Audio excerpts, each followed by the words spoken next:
제 나이 73, 황영자입니다. 자식이라고는 외아들 하나, 이진성. 그 녀석 하나 바라보고 악착같이 살아온 세월이었어요. 남편 일찍 여의고 홀몸으로 아들 하나 키우는 게 어디 쉬운 일이었겠습니까? 시장 좌판에 앉아 언손호호 불어가며 장사했고 밤에는 남의 집 허드레들도 마다치 않았습니다. 그렇게 키운 아들이 번듯하게 자라 대기업에 다니고 어여쁜 여자 만나 결혼까지 했으니 제 인생, 이만하면 성공한 인생이라 생각하며 살아왔어요. 아들 녀석의 전화를 받은 건 바로 어제였습니다. 쨍한 가을 햇살이 거실 깊숙이 들어와 먼지를 반짝이던 평화로운 오후였죠. 모르는 번호는 잘 받지 않지만 왠지 받아야 할 것 같은 기분에 통화 버튼을 눌렀습니다. 엄마. 수화기 너머로 들려오는 아들의 목소리가 영 힘이 없더라고요. 제 마음이 쿵 내려앉는 것 같았죠. 무슨 일이 있나 싶어 다급하게 물었습니다. 아이고, 내 아들. 웬일이야, 이 시간에. 회사 아니었어? 목소리가 왜 그래? 어디 아픈 거냐? 아니야, 엄마. 아픈 거 아니야. 그냥 엄마 목소리 듣고 싶어서 전화했어. 이럴 때마다 어미의 가슴은 미어집니다. 다 큰 자식이, 그것도 40이 넘은 사내놈이 어미 목소리가 듣고 싶다는 건 세상살이가 그만큼 고되다는 뜻 아니겠어요. 저는 아무것도 묻지 않고 그저 그래, 잘했다. 우리 아들. 하고 다독여 주었습니다. 잠시 침묵이 흐른 뒤 아들이 조심스럽게 입을 열었어요. 엄마, 나 엄마가 해준 갈비찜 먹고 싶어? 그 한마디에 제 눈시울이 뜨거워졌습니다. 어릴 적부터 유독 제 갈비찜을 좋아했던 녀석이었죠. 명절이나 생일 같은 특별한 날이 아니면 잘 해주지 못했던, 그래서 더 귀했던 음식이었습니다. 짭조름하면서도 달달한 그 맛을 잊지 못하고 있다는 아들의 말이 어찌나 애틋하고 짠하던지요. 그래, 우리 아들, 엄마 갈비찜 먹고 싶었어? 아이고, 진작 말하지. 당장 해줘야지. 내일이라도 해서 가져다 줄까? 정말? 바쁜데 괜찮겠어, 엄마. 바쁘긴 뭐가 바빠. 우리 아들 먹고 싶다는데 하늘의 별이라도 따다 줘야지. 기다려. 엄마가 이 세상에서 제일 맛있는 갈비찜 만들어서 갈게. 전화를 끊고 나서도 한참을 수화기를 손에 쥔 채 앉아 있었습니다. 마음 한편이 아리면서도 다른 한편으로는 아들이 여전히 나를 필요로 한다는 생각에 기운이 솟는 듯 했어요. 그래, 내가 살아있는 이유가 바로 저 녀석인데. 까짓 갈비찜이 대수겠습니까?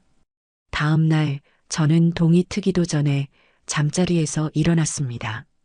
갈비찜은 손이 많이 가는 음식이라 아침 일찍부터 서둘러야 했어요. 겉옷을 단단히 챙겨 입고 단골 정육점으로 향했습니다. 이른 시간이라 문을 열었을까 걱정했는데 다행히 부지런한 주인장이 가게 불을 환하게 켜놓고 있더라고요. 사장님, 나 좀 봅시다. 오늘 들어온 소갈비 중에 제일 좋은 놈으로 줘요. 우리 아들 해줄 거라 돈 아끼지 말고 무조건 제일 좋은 걸로. 제 말에 주인장은 냉장고 깊숙한 곳에서 먹음직스러운 선홍빛 갈비 한 짝을 꺼내 보여주었습니다. 마블링이 눈꽃처럼 곱게 퍼져 있는 최상급 한우 갈비였어요. 가격은 생각보다 비쌌지만 아들 입에 들어갈 음식이라 생각하니 하나도 아깝지 않았습니다. 두툼하게 썬 갈비를 2근 넘게 사서 묵직한 봉투를 들고 집으로 돌아오는 발걸음은 날아갈 듯 가벼웠습니다. 집에 오자마자 본격적으로 갈비찜 만들기에 돌입했어요. 먼저 찬물에 갈비를 담가 핏물을 빼는 것부터 시작했습니다. 1시간 간격으로 물을 서너 번 갈아주며 핏물을 완전히 제거해야 누린내가 나지 않는 법이죠.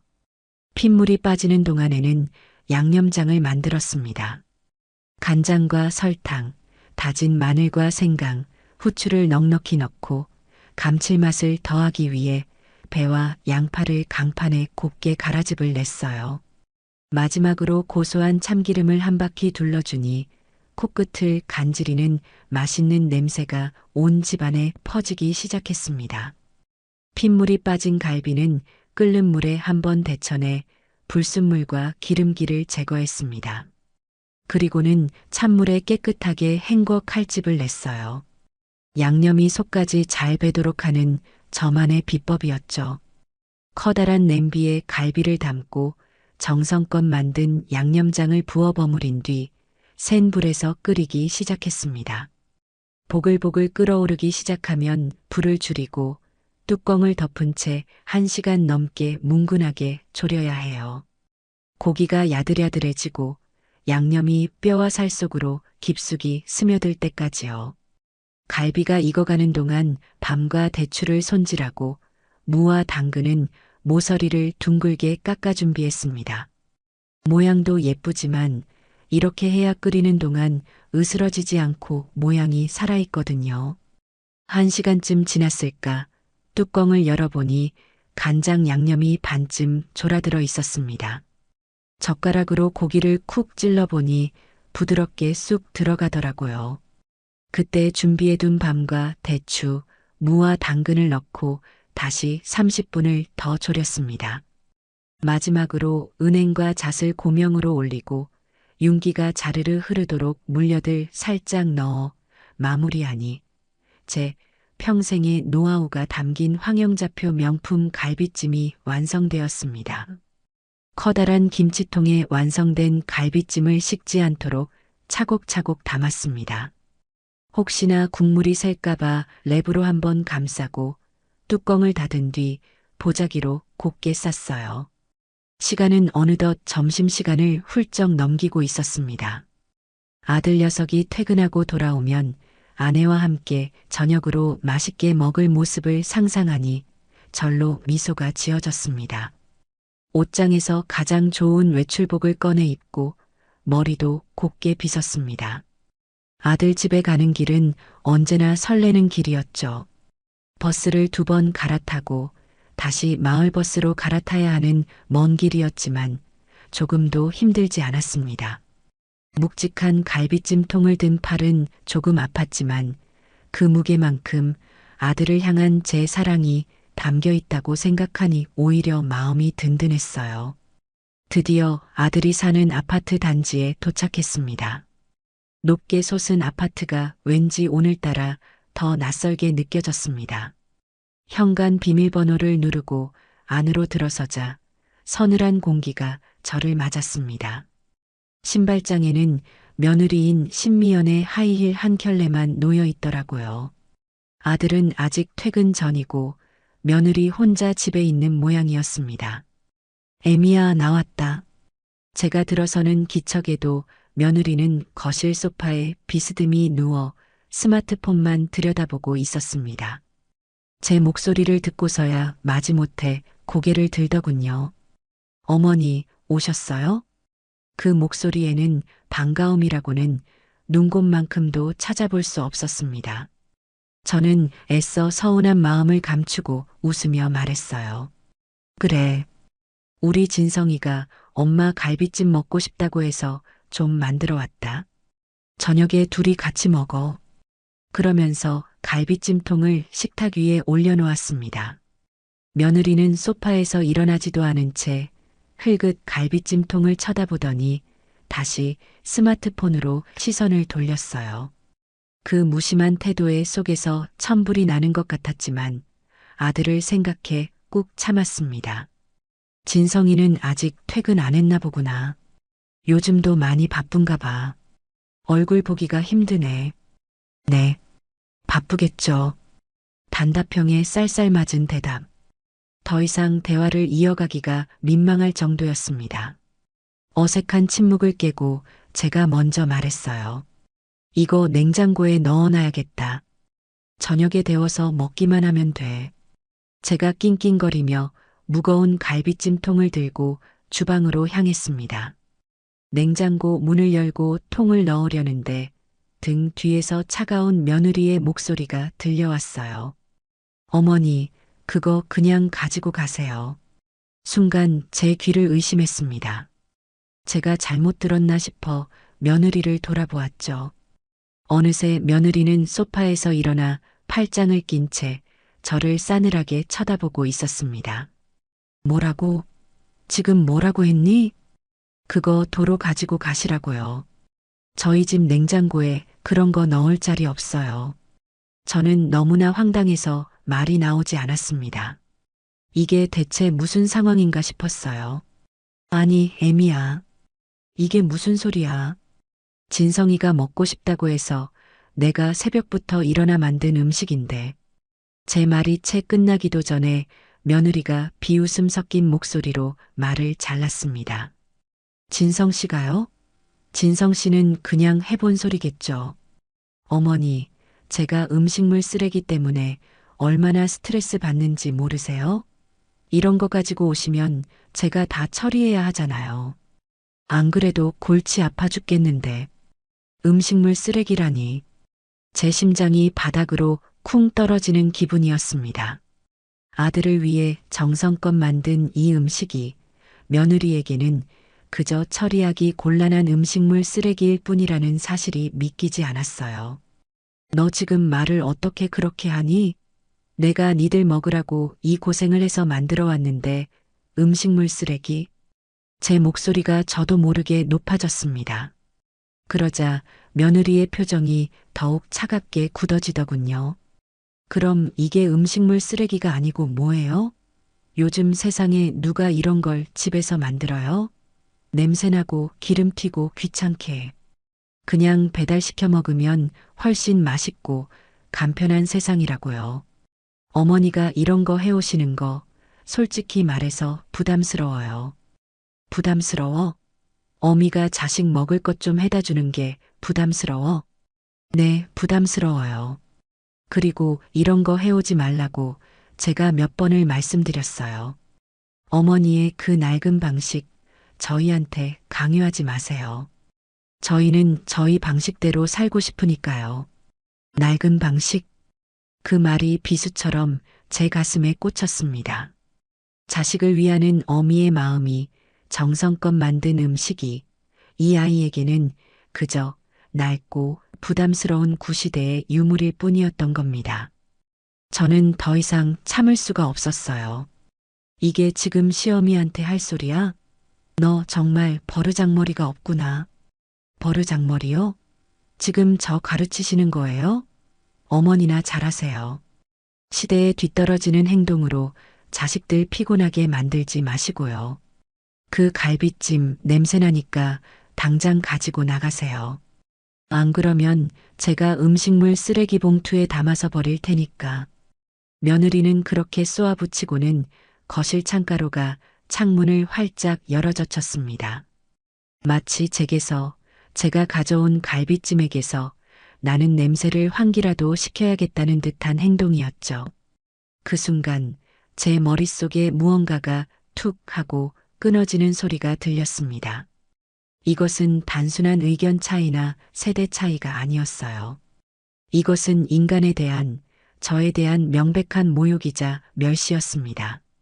저는 조용히 냉장고 문을 닫고 식탁 위에 놓인 갈비찜통을 바라보았습니다. 윤기가 자르르 흐르는 갈비찜 위로 아들의 웃는 얼굴이 아른거리는 듯 했습니다. 그리고 결심했습니다. 이대로는 절대 넘어갈 수 없다고요. 속에서부터 뜨거운 것이 울컥 치밀어 올랐습니다. 방금 끓여낸 용암이라도 목구멍을 타고 역류하는 듯한 기분이었어요. 내 평생 누구에게 이런 모욕을 당해본 적이 있었던가. 시장 바닥에서 좌판을 깔고 장사할 때 억지를 부리는 손님들과 언성을 높인 적은 덜어 있었습니다. 하지만 그건 어디까지나 먹고 살기 위한 몸부림이었고 그들도 나도 서로의 고단함을 어렴풋이 짐작하는 싸움이었죠. 하지만 지금 이건 달랐습니다. 이건 생존의 문제가 아니었어요. 이건 한 인간의 존엄에 대한 문제였습니다. 내 아들의 아내라는 며느리라는 이름으로 내 인생 전부를 부정당하는 기분이었습니다. 저는 차갑게 식어가는 갈비찜통에서 시선을 떼고 팔짱을 낀 채 오만하게 저를 내려다보는 며느리를 똑바로 마주 보았습니다. 제 눈빛이 변한 것을 느꼈는지 며느리의 입가에 걸려 있던 냉소가 살짝 옅어지는 듯 했어요. 애미야, 내가 오늘 너에게 어미로서 그리고 인생 선배로서 마지막으로 가르침을 하나 줘야겠다. 제 목소리는 놀랍도록 차분했습니다. 속에서는 천불이 끓고 있었지만 이럴 때일수록 감정을 앞세워서는 안 된다는 것을 저는 오랜 경험으로 알고 있었죠. 흥분해서 소리를 지르는 것은 결국 지는 싸움이라는 것을요. 가르침이요? 어이가 없네. 어머니, 지금 본인 처지가 어떤지 모르시는구나.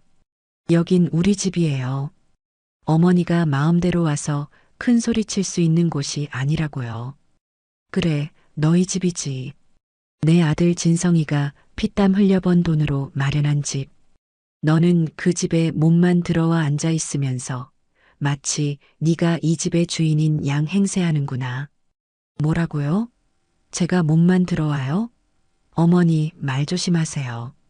저도 이 집의 엄연한 주인이고 진성 씨 재산의 절반은 법적으로 제 거예요. 아시겠어요? 그리고 진성 씨가 번 돈이요? 그 사람이 버는 돈, 제가 아니었으면 벌써 다 까먹고 길바닥에 나앉았을걸요? 제가 얼마나 알뜰살뜰하게 관리하는데. 알뜰살뜰. 그 단어가 어찌나 우습게 들리던지요. 저는 실소를 터뜨릴 뻔한 것을 간신히 참았습니다. 알뜰살뜰? 그 입으로 그런 말이 나오는구나. 그래, 좋다. 네가 이 집의 주인이라 치자. 주인은 손님을 대접할 줄 알아야 하는 법. 하물며 그 손님이 남편을 낳아준 어미일 때는 더 말할 것도 없지. 그런데 너는 지금 그 어미에게 무슨 짓을 하고 있니? 정성껏 만들어 온 음식을 음식물 쓰레기라 칭하고 당장 가지고 나가라 소리치고 이게 주인이 손님에게 할 도리더냐? 손님이요? 어머니가 손님이에요? 일주일에 한 번씩 예고도 없이 쳐들어와서 냉장고 검사하고 살림살이 지적하고 잔소리 늘어놓는 게 손님이에요? 그건 손님이 아니라 불청객, 아니 침입자라고 하는 거예요. 내가 언제 예고 없이 왔어. 항상 오기 전에 너한테 전화하고 온다. 그리고 내가 너한테 잔소리한 게 뭐냐? 아들 녀석 건강 걱정돼서 반찬 좀 신경 써달라. 청소 좀 깔끔하게 해달라. 그게 잔소리더냐? 시어미로서 당연히 할 수 있는 말 아니야? 그게 바로 잔소리라고요. 어머니 세대랑 저희 세대는 달라요. 저희는 반찬 일일이 안 만들어요. 사 먹거나 시켜 먹는 게 훨씬 효율적이라고요. 청소요? 로봇 청소기가 알아서 다 해요. 어머니의 그 낡고 비효율적인 방식을 저희한테 강요하지 마세요. 제발. 며느리의 목소리가 점점 더 날카로워졌습니다. 그 얼굴에는 저에 대한 경멸과 짜증이 노골적으로 드러나 있었어요. 강요? 내가 너한테 갈비찜을 만들라고 시켰니? 아니면 청소를 하라고 빗자루를 손에 쥐어줬니? 나는 그저 내 아들이 걱정되어 내 아들이 먹고 싶다는 음식을 해다 준 것뿐이다.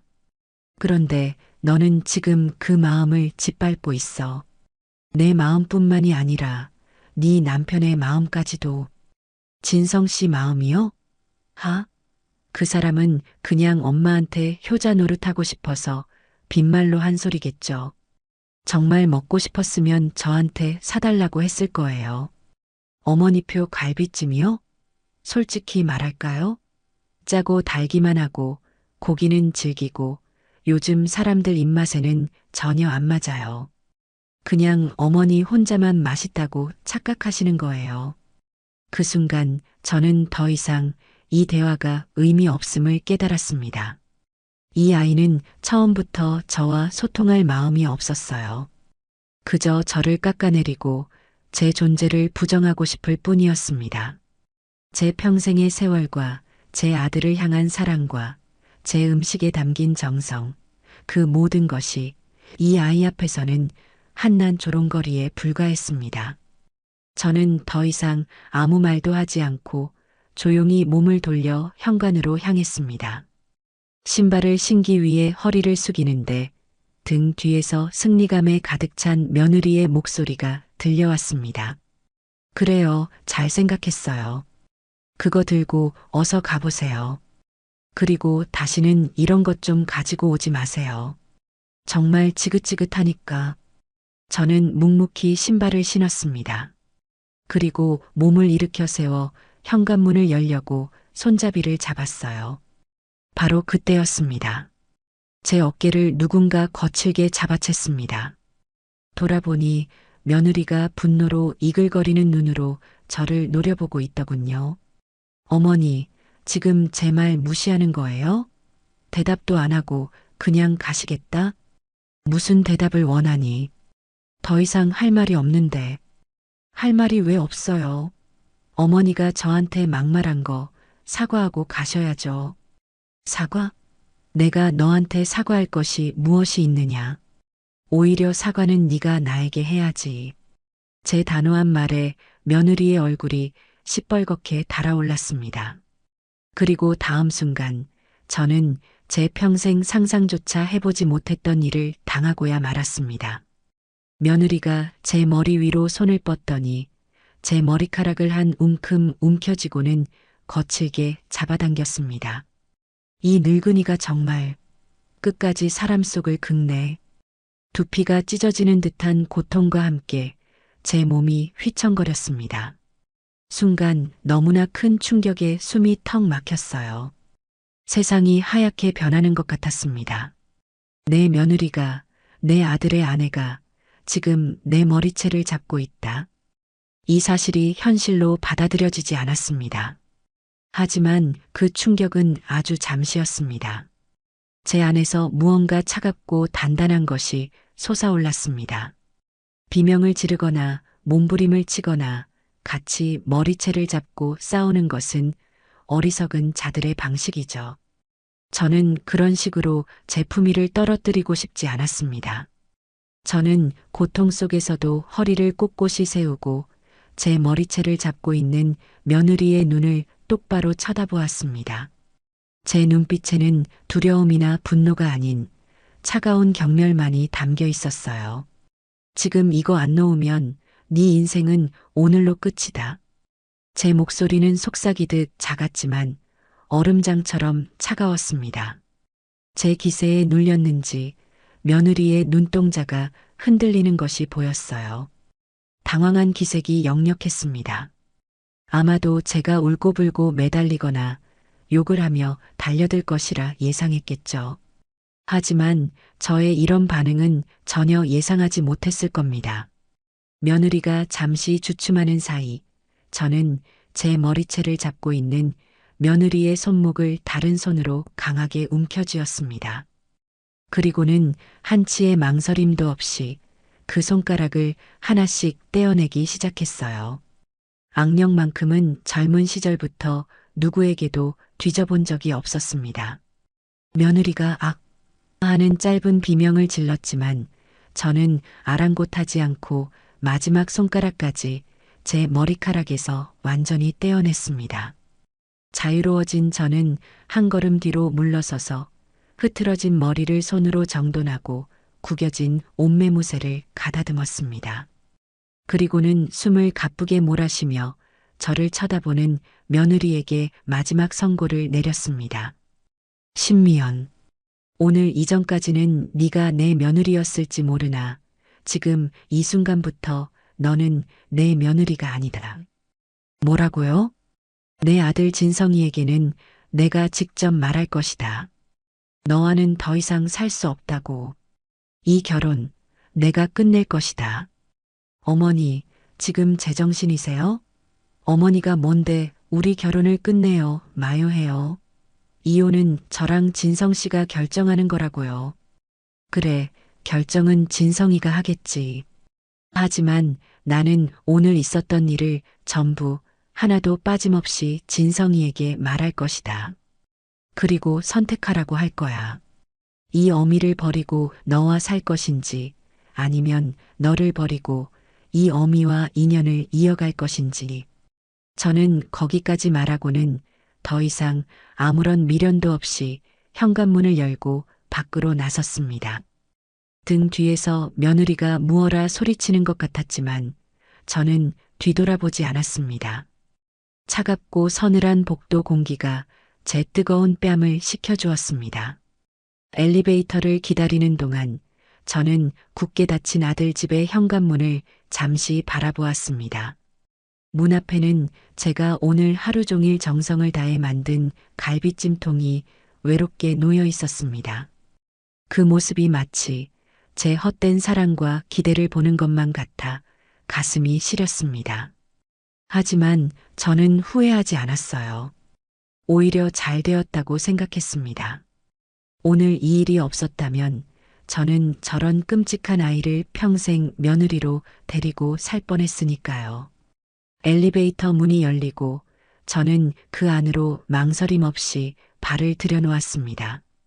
이제 전쟁은 시작된 것이었습니다. 아들 집이 있는 아파트 단지를 벗어나 버스 정류장으로 향하는 발걸음은 천근만근 무거웠습니다.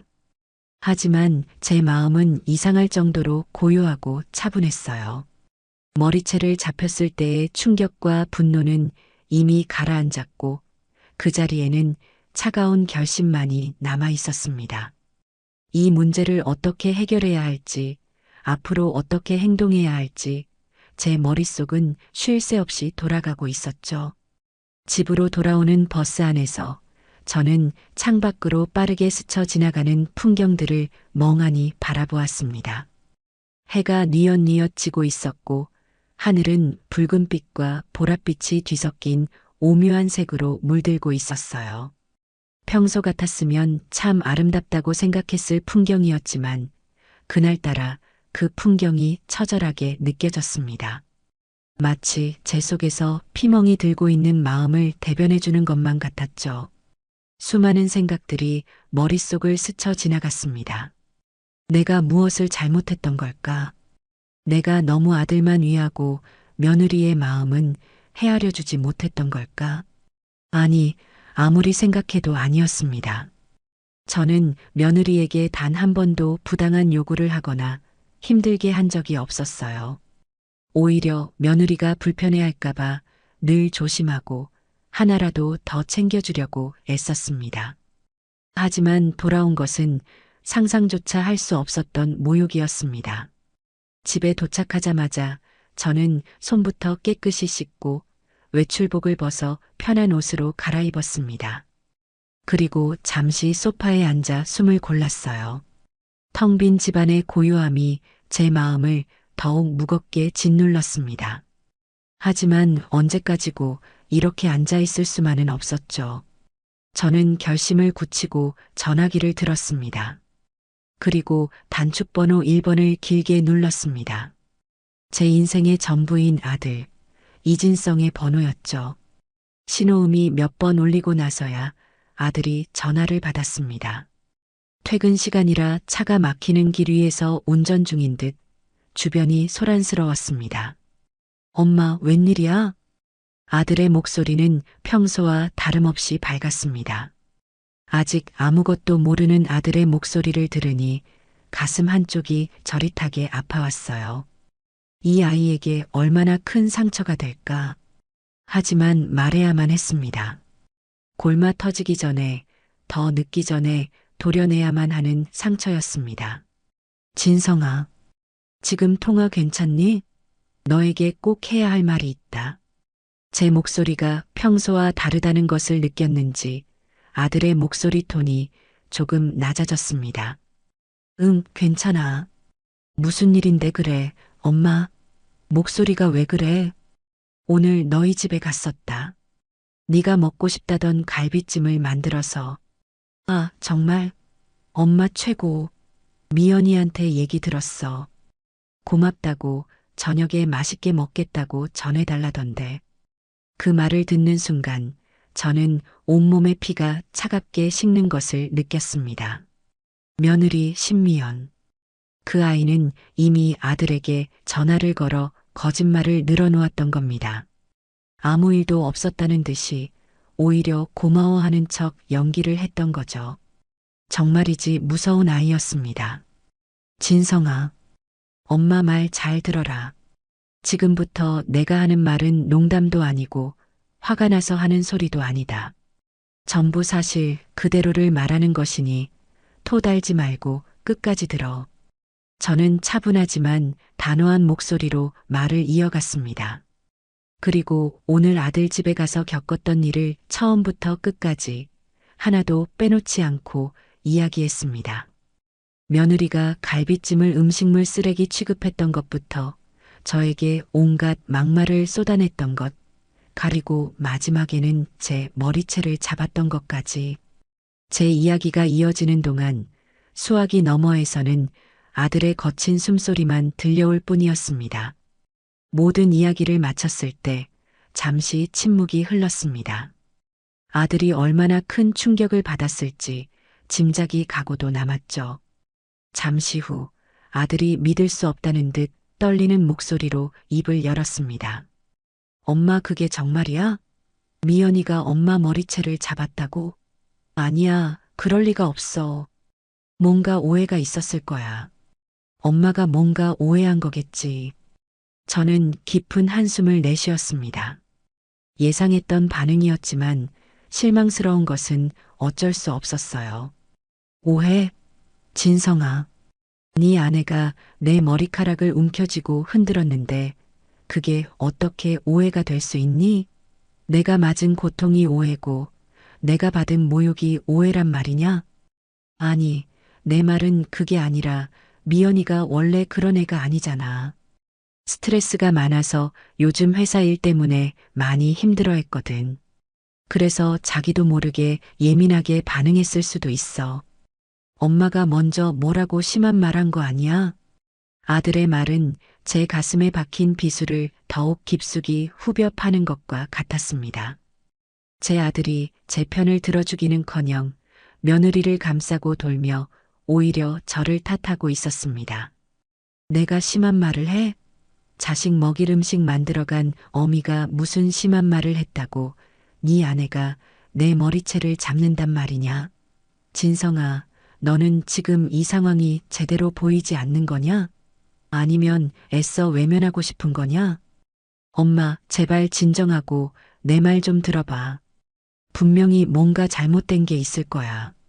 내가 집에 가서 미연이한테 잘 얘기해 볼게. 둘이 만나서 오해도 풀고 미연이가 엄마한테 사과하게 할게. 응? 그러니까 엄마도 너무 화내지 말고. 사과? 진성아, 이건 사과로 끝날 문제가 아니다. 뺨을 한 대 때리고 미안하다고 하면 없던 일이 되니? 엎질러진 물은 다시 주워 담을 수 없는 법이다. 네 아내는 오늘 결코 넘어서는 안 될 선을 넘었어. 저는 더 이상 아들과 이 문제로 언쟁을 벌이고 싶지 않았습니다. 지금 아들에게 필요한 것은 저의 설명이나 설득이 아니라 스스로 선택해야 하는 냉혹한 현실이었습니다. 진성아, 너에게 선택지를 주겠다. 잘 듣고 오늘 안으로 결정해서 나에게 전화해라. 선택지라니? 무슨 말이야, 엄마? 첫 번째는 오늘 있었던 일을 모두 없었던 일처럼 덮고 네 아내 신미영과 평생을 사는 것이다. 만약 그 길을 선택한다면 너는 오늘부터 이 어미를 없는 사람으로 생각해야 할 것이다. 나는 내 머리채를 잡은 며느리를 다시 볼 생각이 없고 그런 며느리를 감싸고 도는 아들 또한 볼 생각이 없다. 명절에도 내 생일에도 심지어 내가 죽는 날에도 너는 내 앞에 나타나서는 안 된다. 제 단호한 말에 아들은 숨을 꿀꺽 삼키는 듯 했습니다. 저는 잠시 말을 멈추었다가 다시 입을 열었습니다. 두 번째는 그 여자와 이혼하고 이 어미의 아들로 돌아오는 것이다. 그 길을 선택한다면 나는 오늘 있었던 일을 모두 잊고 내 아들 진성이만 바라보며 살아갈 것이다. 네가 얼마나 힘들고 고통스러울지 안다. 하지만 썩은 상처는 빨리 도려내야 새살이 돋는 법이다. 엄마, 어떻게 나한테 그런 선택을 하라고 할 수가 있어. 한쪽은 엄마고 한쪽은 내 아내인데 어떻게 둘 중 하나를 고르라는 거야. 아들이 절규하듯 소리쳤습니다. 그 마음이 오죽할까 싶어 저 또한 가슴이 찢어지는 듯 아팠습니다. 하지만 저는 마음을 더욱 굳게 다잡았습니다. 지금 제가 흔들리면 제 아들은 평생을 저런 여자에게 휘둘리며 불행하게 살게 될 것이 뻔했습니다. 힘든 선택이라는 거 안다. 하지만 어쩔 수 없다. 이건 네가 만든 상황이고 네가 책임져야 할 문제다. 네가 어떤 여자를 아내로 들였는지 그 결과가 바로 오늘이다. 그러니 똑똑히 보고 현명하게 판단해라. 오늘 밤 자정까지다. 그때까지 연락이 없으면 너는 첫 번째를 선택한 것으로 알겠다. 그럼 이만 끊는다. 저는 아들이 무어라 더 말할 틈도 주지 않고 그대로 전화를 끊어버렸습니다. 전화기를 내려놓는 손이 사시나무처럼 떨리고 있었어요. 소파에 주저앉으니 온몸에서 힘이 쭉 빠져나가는 기분이었습니다. 저는 한참 동안이나 소파에 못 박힌 듯 앉아 있었습니다.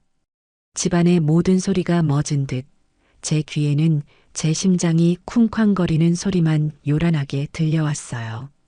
아들의 절규 섞인 목소리가 귓가에 맴돌며 제 마음을 핥히었습니다. 제가 너무 잔인한 요구를 한 걸까? 아무리 그래도 그렇지.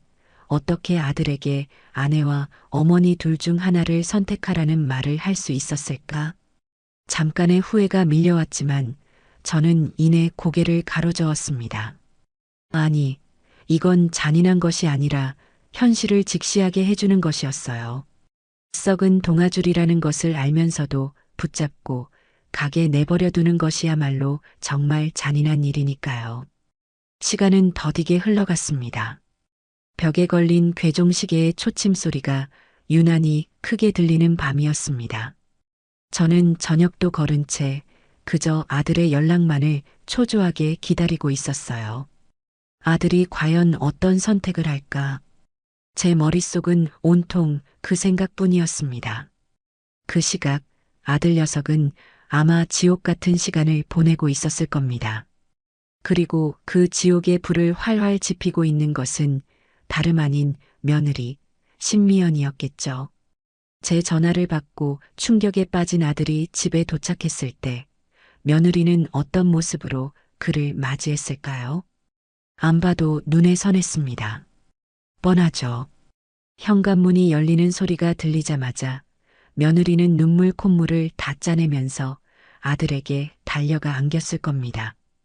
그리고는 세상에서 가장 억울하고 가련한 여인인 척 연기를 시작했겠죠. 진성 씨, 나 무서워 죽는 줄 알았어. 어머님이 나한테. 아마 말도 제대로 잊지 못하고 어깨를 들썩이며 우는 척 했을 겁니다.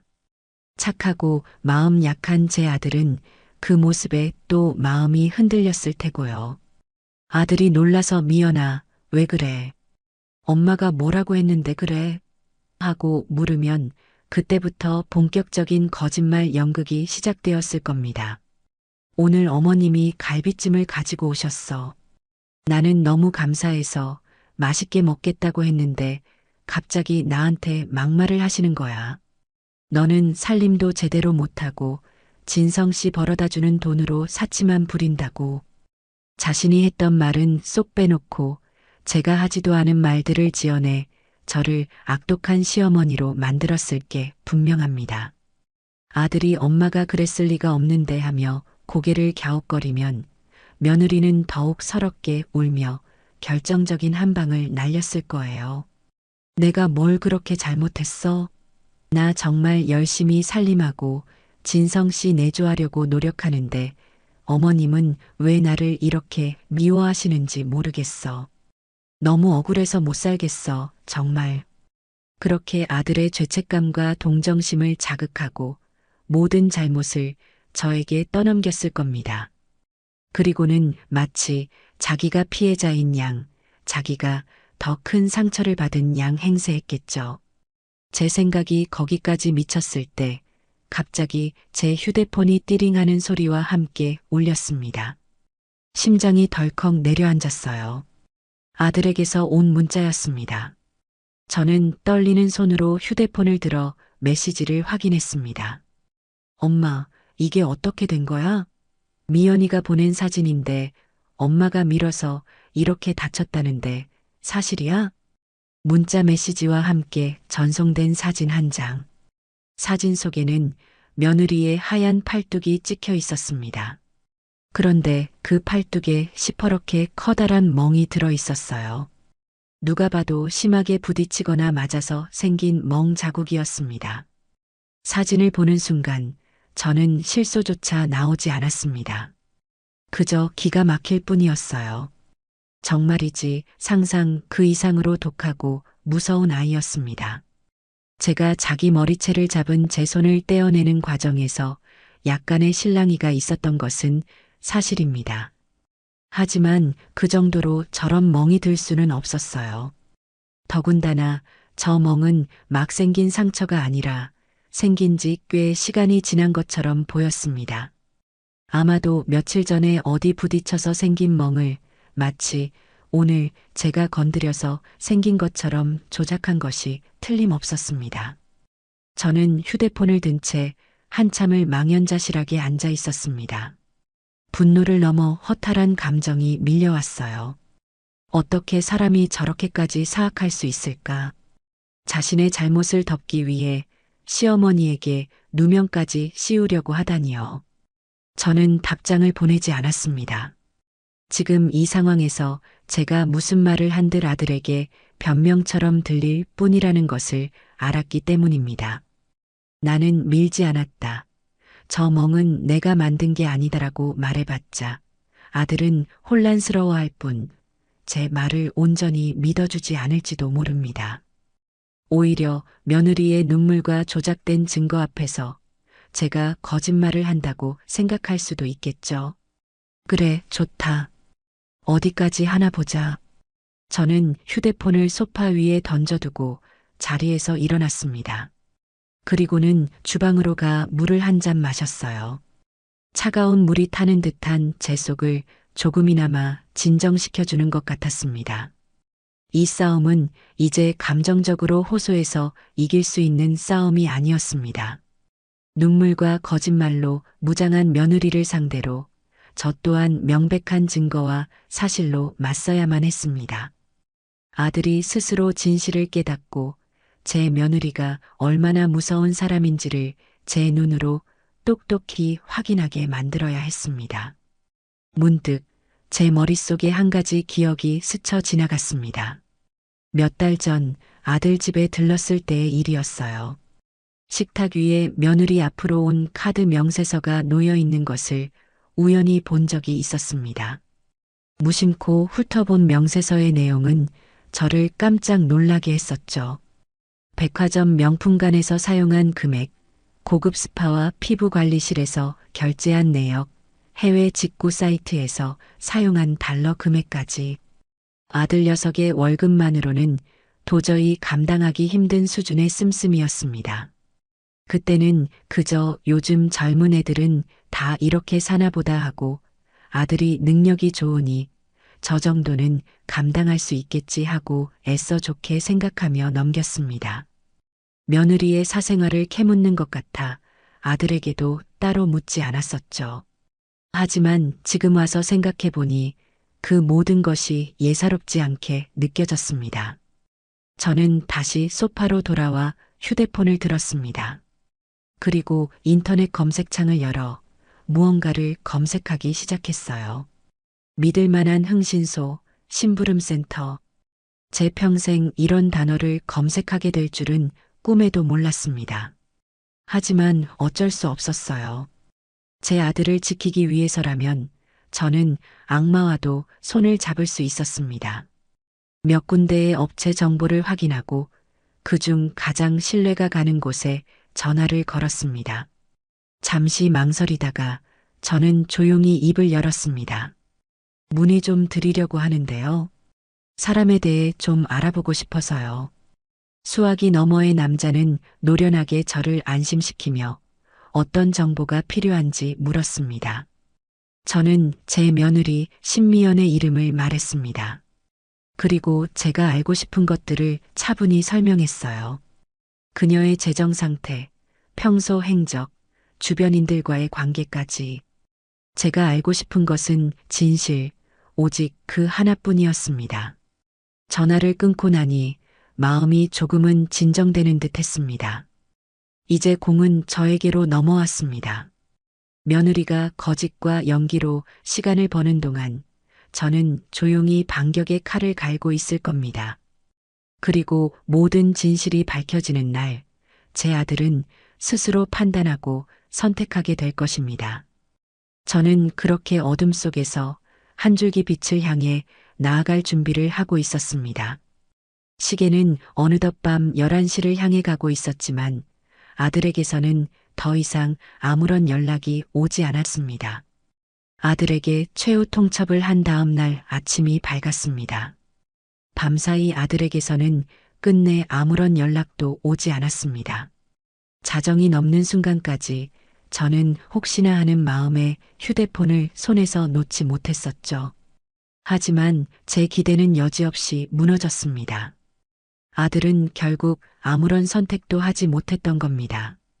아니, 어쩌면 선택을 하지 않은 것이 아니라 며느리의 거짓 눈물과 조작된 증거 앞에서 저를 불신하는 쪽을 택했을지도 모를 일이었어요. 아침 햇살이 창문을 통해 길게 들어왔지만 제 마음은 여전히 칠흑 같은 밤이었습니다. 하지만 이상하게도 초조하거나 불안하지는 않았습니다. 오히려 시간이 제 편이라는 확신이 들었죠. 진실은 언젠가 반드시 모습을 드러내는 법이고 저는 그 시간을 조금 앞당기기 위한 준비를 시작했을 뿐이니까요. 저는 아침 식사도 거른 채 어젯밤 연락해두었던 흥신소에 다시 전화를 걸었습니다. 약속 장소와 시간을 정하기 위해서였죠. 제가 먼저 전화를 걸자 수화기 너머의 남자는 조금 놀란 듯 했습니다. 아마도 제 나이대의 늙은 여인이 이런 일로 연락했다는 사실이 의외였을 겁니다.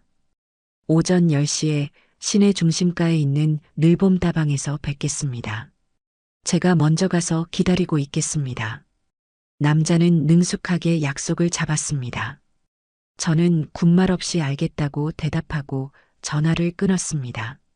그리고는 옷장으로 가 가장 눈에 띄지 않는 평범한 외출복으로 갈아입었습니다. 누군가의 뒤를 캐는 제 평생 단 한 번도 상상해 본 적 없는 일을 하러 가는 길이었습니다. 마음이 편할 리 없었죠. 하지만 이건 제 아들을 구하기 위한 일이고 썩어 문드러진 환부를 도려내기 위한 마지막 수술과도 같은 것이었습니다. 저는 스스로에게 몇 번이고 되뇌며 마음을 다잡았습니다. 나는 어미다. 어미는 자식을 위해서라면 지옥불에도 뛰어들 수 있는 존재다. 약속 장소인 늘봄 다방은 낡고 허름한 상가 2층에 자리한 옛날식 다방이었습니다. 삐걱거리는 계단을 올라 문을 열자 담배 연기와 커피 향이 뒤섞인 퀴퀴한 냄새가 코를 찔렀어요. 제가 들어섰지만 다방 안의 손님들은 누구 하나 저에게 관심을 보이지 않았습니다. 구석진 창가 자리에 앉아 창밖을 내다보며 약속한 사람을 기다렸습니다. 얼마 지나지 않아 양복 차림의 한 남자가 다방으로 들어와 두리번거리더니 제 쪽으로 다가왔습니다. 40 중반쯤 되어 보이는 평범하지만 어딘가 날카로운 인상을 가진 남자였어요. 황영자 여사님 되십니까? 네, 맞습니다. 남자는 제 맞은편 의자에 조용히 앉았습니다. 그리고는 다방 종업원에게 익숙하게 커피를 2잔 주문했습니다. 저는 본론부터 꺼냈습니다. 어젯밤에 말씀드린 신미연이라는 아이에 대해 알아봐 주십시오. 제가 원하는 것은 그 아이의 진짜 모습입니다. 사람들 앞에서 보이는 모습이 아닌 혼자 있을 때의 모습, 돈 씀씀이, 주변 관계, 모든 것을 알고 싶습니다. 저는 준비해간 봉투를 남자에게 건넸습니다. 봉투 안에는 며느리의 이름과 나이, 주소, 그리고 제가 알고 있는 몇 가지 정보들과 함께 착수금이 들어 있었습니다. 남자는 봉투를 열어 내용물을 꼼꼼히 확인하더니 고개를 끄덕였습니다. 알겠습니다, 어머님. 빠르면 사흘, 늦어도 일주일 안에는 중간 보고를 드릴 수 있을 겁니다. 저희는 합법적인 테두리 안에서 최대한 정확한 정보만을 수집합니다. 걱정하지 않으셔도 됩니다. 부탁드립니다. 제 아들의 인생이 걸린 일입니다. 남자는 제 눈을 잠시 지그시 바라보더니 알겠다는 듯 다시 한번 고개를 끄덕이고는 자리에서 일어났습니다.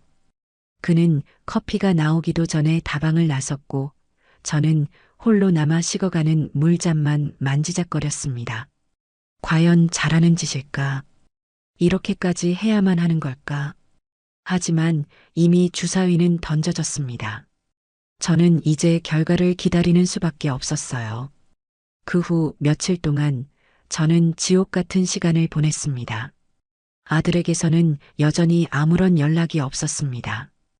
아마 아들 녀석도 며느리와 저 사이에서 어떻게 해야 할지 몰라 이러지도 저러지도 못한 채 힘든 시간을 보내고 있겠죠. 며느리에게 사실을 추궁하고 싶어도 조작된 멍자국 사진 앞에서 오히려 큰 소리치는 아내의 모습에 기가 막혀 아무 말도 못하고 있을지도 모릅니다. 저는 일부러 더 바쁘게 움직였습니다. 집안 구석구석을 쓸고 닦고 묵은 빨래를 꺼내 삶았습니다. 장을 봐서 밑반찬을 여러 가지 만들어 냉장고를 채워 넣기도 했어요. 몸을 고되게 움직여야 복잡한 생각들을 잠시나마 잊을 수 있었으니까요. 하지만 밤이 되면 어김없이 불안감이 저를 덮쳐왔습니다. 만약 며느리에게 아무런 문제가 없다면? 만약 그 아이가 정말 스트레스 때문에 잠시 이성을 잃었던 것이고 제가 너무 과민하게 반응한 것이라면? 그렇다면 저는 아들과 며느리 사이를 갈라놓으려 한 악독한 시어머니가 되는 것이었습니다. 그런 생각이 들 때마다 심장이 철렁 내려앉는 것 같았어요. 그렇게 피를 말리는 사흘이 지났습니다. 나흘째 되던 날 오후 모르는 번호로 전화가 걸려왔습니다. 심장이 쿵쾅거렸어요. 제가 기다리던 전화였습니다. 황영자 여사님, 접니다. 중간 보고 드릴 것이 있어 연락드렸습니다. 네. 그래서 뭐 알아낸 것이 있습니까? 자료가 좀 방대해서 전화로 말씀드리기는 어렵습니다. 괜찮으시다면 지금 댁 근처로 가서 자료를 직접 전해드려도 되겠습니까? 네. 그렇게 해주세요. 집 주소는? 저는 남자에게 집 주소를 알려주고 초조하게 그를 기다렸습니다. 30분쯤 지났을까 현관 초인종이 울렸습니다. 문을 열자 며칠 전 다방에서 만났던 그 남자가 서류 봉투 하나를 들고 서 있었습니다. 남자는 봉투만 건네주고는 아무 말 없이 돌아갔습니다. 저는 떨리는 손으로 봉투를 받아들고 현관문을 닫았습니다. 봉투는 생각보다 묵직했어요. 식탁 의자에 앉아 저는 크게 심호흡을 한번 하고는 봉투의 입구를 뜯었습니다. 안에는 수십 장의 서류와 사진들이 들어 있었습니다. 저는 서류 뭉치 맨 위에 있는 요약 보고서부터 읽어 내려가기 시작했습니다. 보고서의 내용은 충격적이었습니다. 제 예상을 훨씬 뛰어넘는 끔찍한 진실들이 빼곡하게 적혀 있었어요.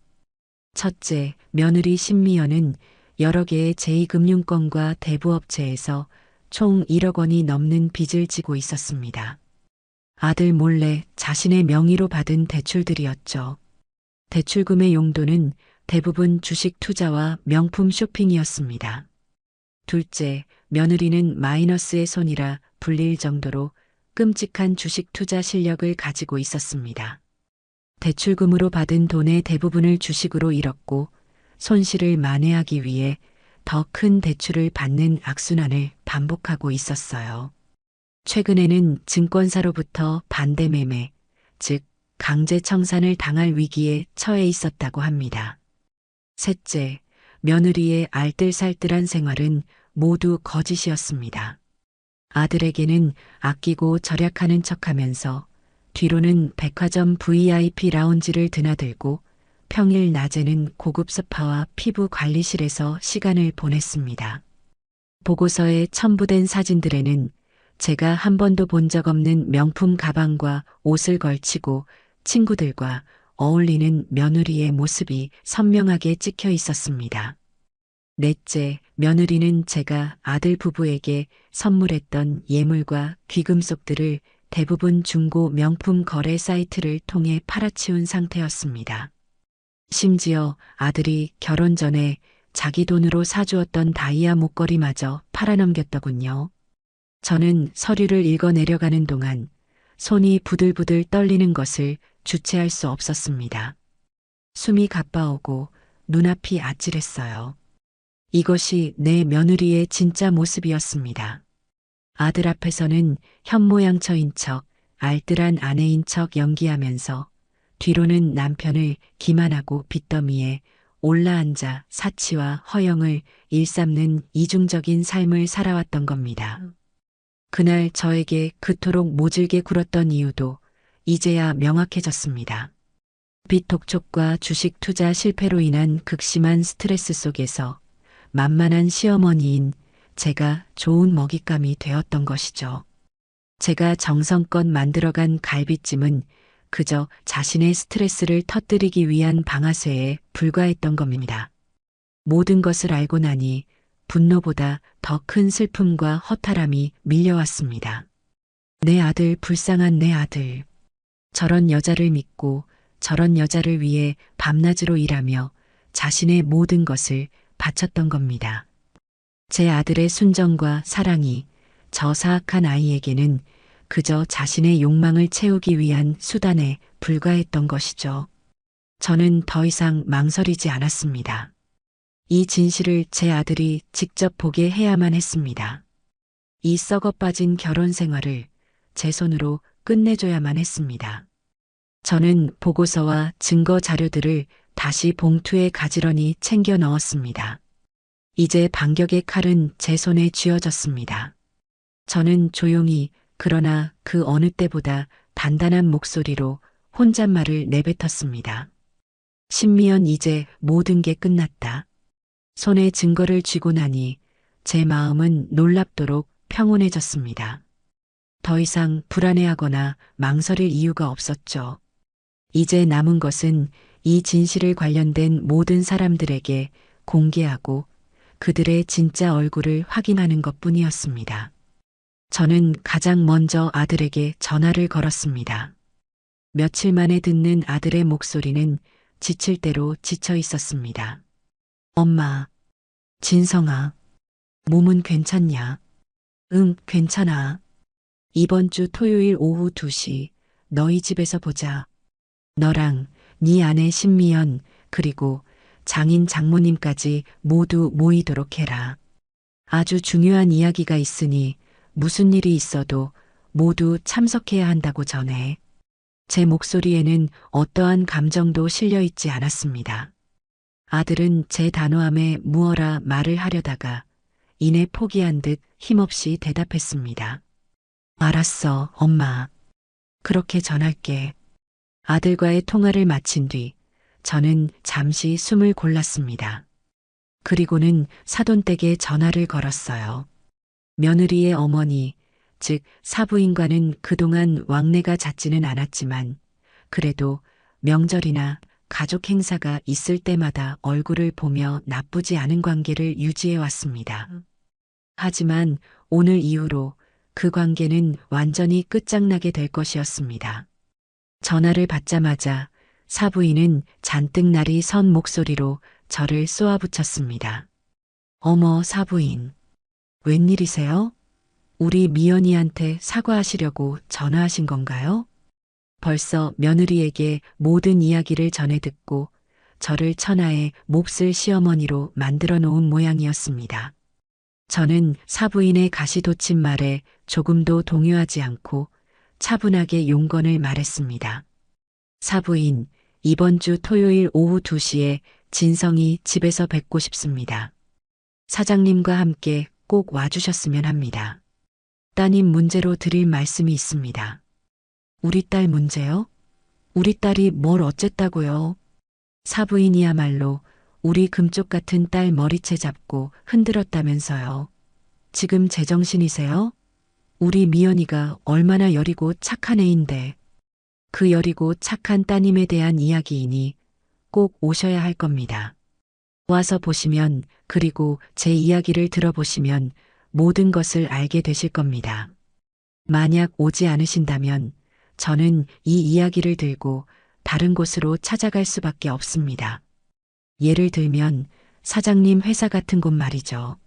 저의 마지막 말은 은근한 협박이었습니다. 사돈 내외가 어떤 사람들인지 잘은 모르지만 적어도 체면과 평판을 중요하게 생각할 것이라는 계산이 있었죠. 제 말에 사부인은 잠시 말을 잇지 못하더니 이내 기분 나쁜 목소리로 전화를 끊었습니다. 알았어요. 가면 될 거 아니에요. 가서 우리 딸이 얼마나 억울한 일을 당했는지 내가 똑똑히 밝혀줄 테니 각오하세요. 그렇게 모든 약속이 정해졌습니다. 결전의 날이 밝았고 저는 아침 일찍부터 일어나 몸단장을 했습니다. 가장 단정하고 깨끗한 옷을 골라 입고 머리도 단정하게 빗어 넘겼습니다. 초라하거나 흥분한 모습을 보여서는 안 되었으니까요. 저는 피해자가 아니라 이 모든 상황을 바로잡고 심판을 내릴 사람이었습니다. 약속 시간보다 조금 이르게 아들 집에 도착했습니다. 집안은 쥐 죽은 듯 조용했어요. 아들은 소파에 멍하니 앉아 있었고 며느리는 방에서 나오지도 않고 있었습니다. 저는 아들 옆에 앉지 않고 식탁 의자를 끌어다 모두를 마주 볼 수 있는 자리에 앉았습니다. 그리고는 가방에서 서류 봉투를 꺼내 테이블 위에 올려놓았습니다. 잠시 후 현관 초인종이 울리고 사돈 부부가 기세등등한 표정으로 들어섰습니다. 그들 뒤로 눈이 퉁퉁 부은 며느리가 고개를 푹 숙인 채 따라 들어왔어요. 누가 보면 정말 큰일을 당한 피해자의 모습이었습니다. 사돈 부부는 거실로 들어서자마자 저를 향해 공격적으로 말을 쏟아냈습니다. 사부인, 대체 이게 무슨 경우 없는 짓입니까? 사람을 오라가라 하고 앉자마자 이게 무슨 짓이에요? 사돈 어른이 테이블 위에 놓인 서류 봉투를 턱짓으로 가리키며 소리쳤습니다. 며느리의 어머니는 딸의 옆으로 가 어깨를 감싸 안으며 마치 제가 금방이라도 자기 딸을 해칠 것처럼 경계했습니다. 여보, 진정해요. 사부인이 무슨 말씀을 하시는지 일단 드러나 봅시다. 우리 미연이가 얼마나 착하고 효심이 깊은데 저렇게 모함하는 이유가 분명 따로 있겠죠. 저는 그들의 위선적인 모습을 지켜보았습니다. 그리고 모두가 자리에 앉자 조용히 입을 열었습니다. 오늘 이렇게 모두 모이자고 한 이유는 제 며느리, 아니 사돈의 따님인 신미연 씨의 진짜 모습을 모두가 알아야 할 것 같아서입니다. 뭐라고요? 우리 딸의 진짜 모습이라니 그게 무슨 말입니까?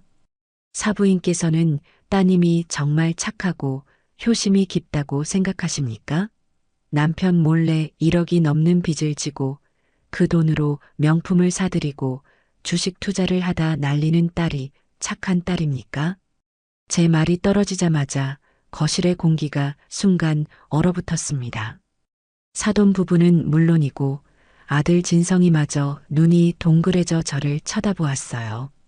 오직 며느리 신미연만이 얼굴이 새하얗게 질린 채 고개를 더욱 깊이 숙일 뿐이었습니다. 저는 테이블 위에 놓인 봉투를 열어 그 안의 서류들을 하나씩 꺼내 테이블 위에 펼쳐놓기 시작했습니다. 이것은 신미연 씨의 이름으로 발급된 대출 계약서들입니다. 제2금융권, 대부업체, 종류도 다양하더군요. 총액은 1억 2천만 원이 넘습니다. 이것은 신미연 씨의 최근 1년간의 카드 사용 내역서입니다. 백화점 명품관과 고급 레스토랑에서 수천만 원을 썼더군요. 진성이 월급으로는 도저히 감당할 수 없는 금액이죠. 저는 증거들을 하나씩 제시하며 차분하게 설명을 이어갔습니다. 그리고 이것은 신미연 씨가 중고 거래 사이트에서 판매한 물품 목록입니다. 제가 결혼할 때 해준 예물 세트, 진성이가 사준 다이아 목걸이, 전부 여기에 있더군요. 헐값에 팔아서 생활비에 보탰을까요? 아니요. 아마 주식 투자로 잃은 돈을 메꾸거나 새로운 명품을 사기 위해 그랬을 겁니다.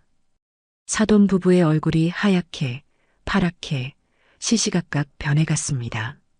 처음에 그 기세등등하던 모습은 온데간데 없이 당혹감과 충격에 빠져 아무 말도 하지 못하고 서류만 멍하니 내려다보고 있었어요.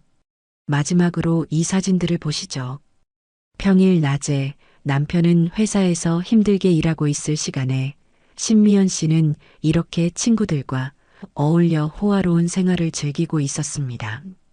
이 모습이 사돈 부부가 말씀하시는 여리고 착한 따님의 진짜 모습입니다. 제가 수십 장의 사진들을 테이블 위에 흩뿌리자 사부인은 결국 어머나 하는 비명을 내지르며 뒷목을 잡았습니다.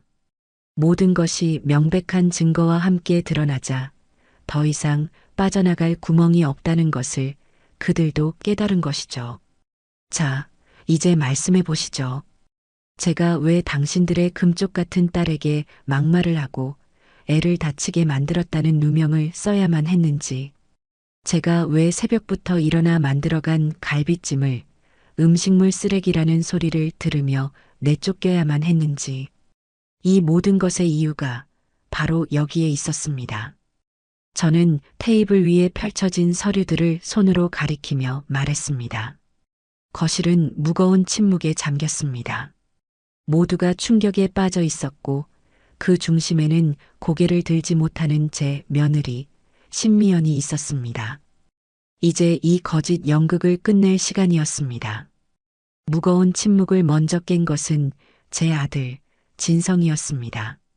아들은 믿을 수 없다는 표정으로 테이블 위에 흩어진 서류들과 고개를 숙인 아내의 얼굴을 번갈아 쳐다보았습니다.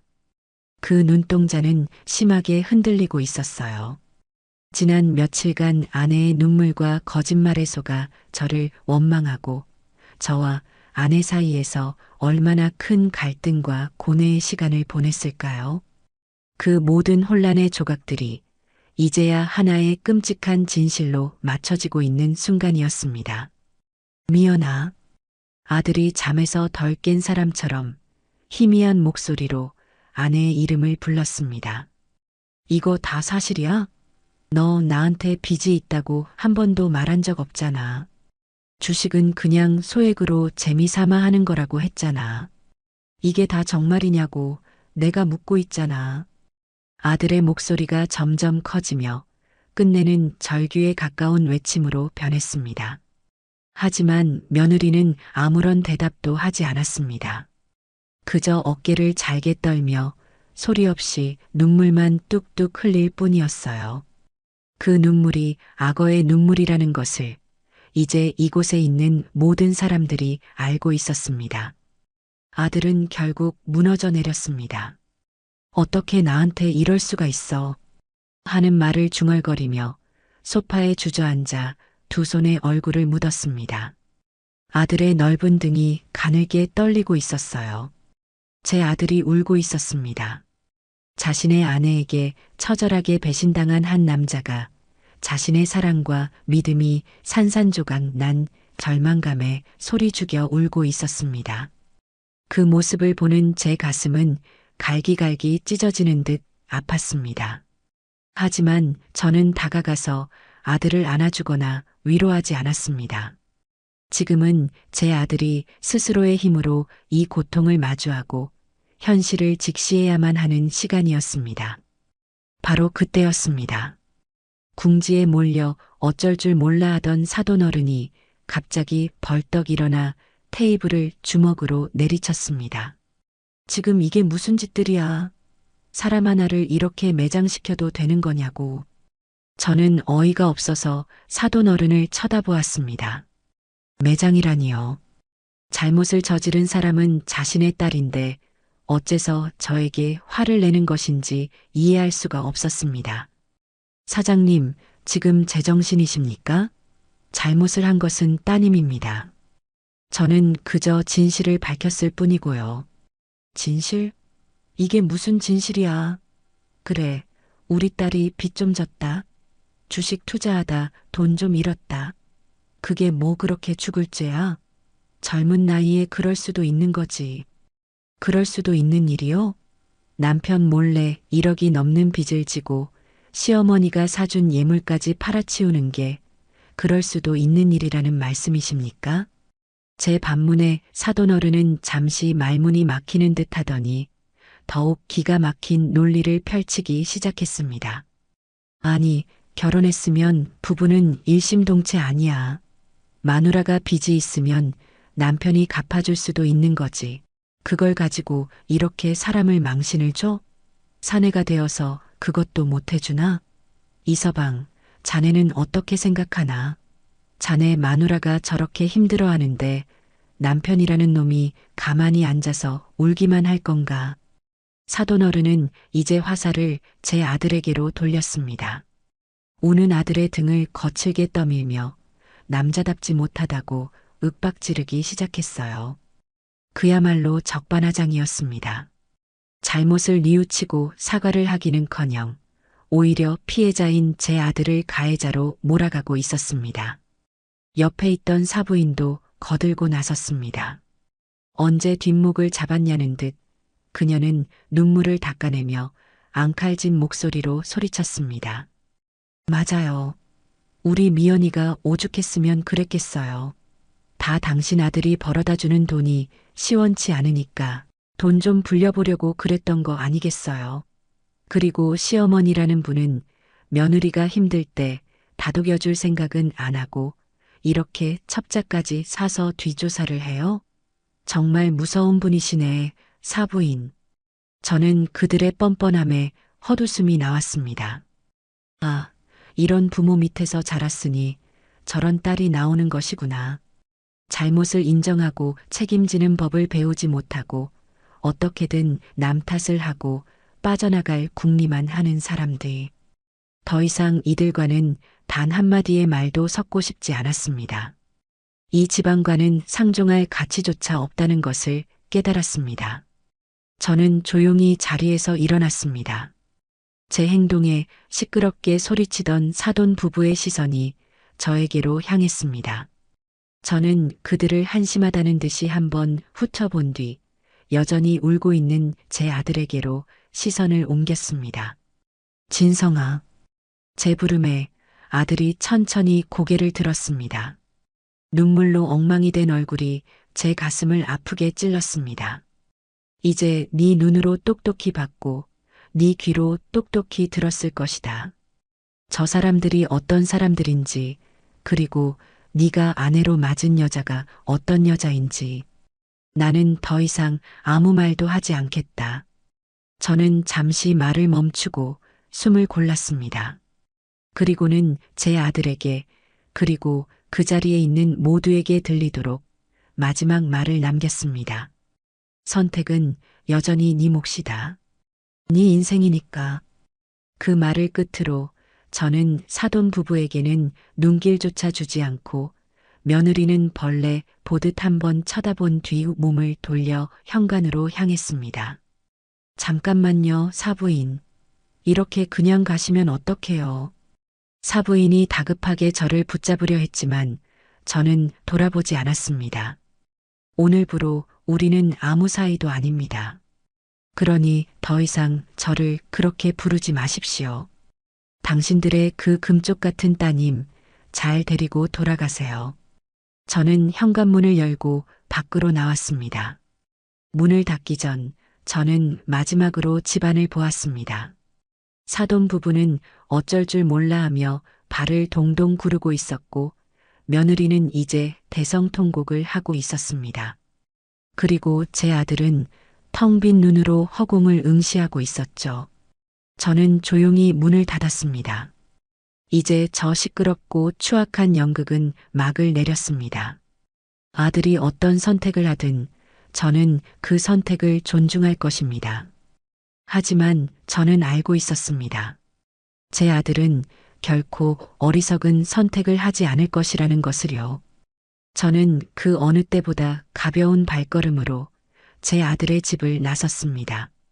제가 그 아수라장을 뒤로하고 집으로 돌아온 뒤 세상은 다시 깊은 침묵에 잠겼습니다.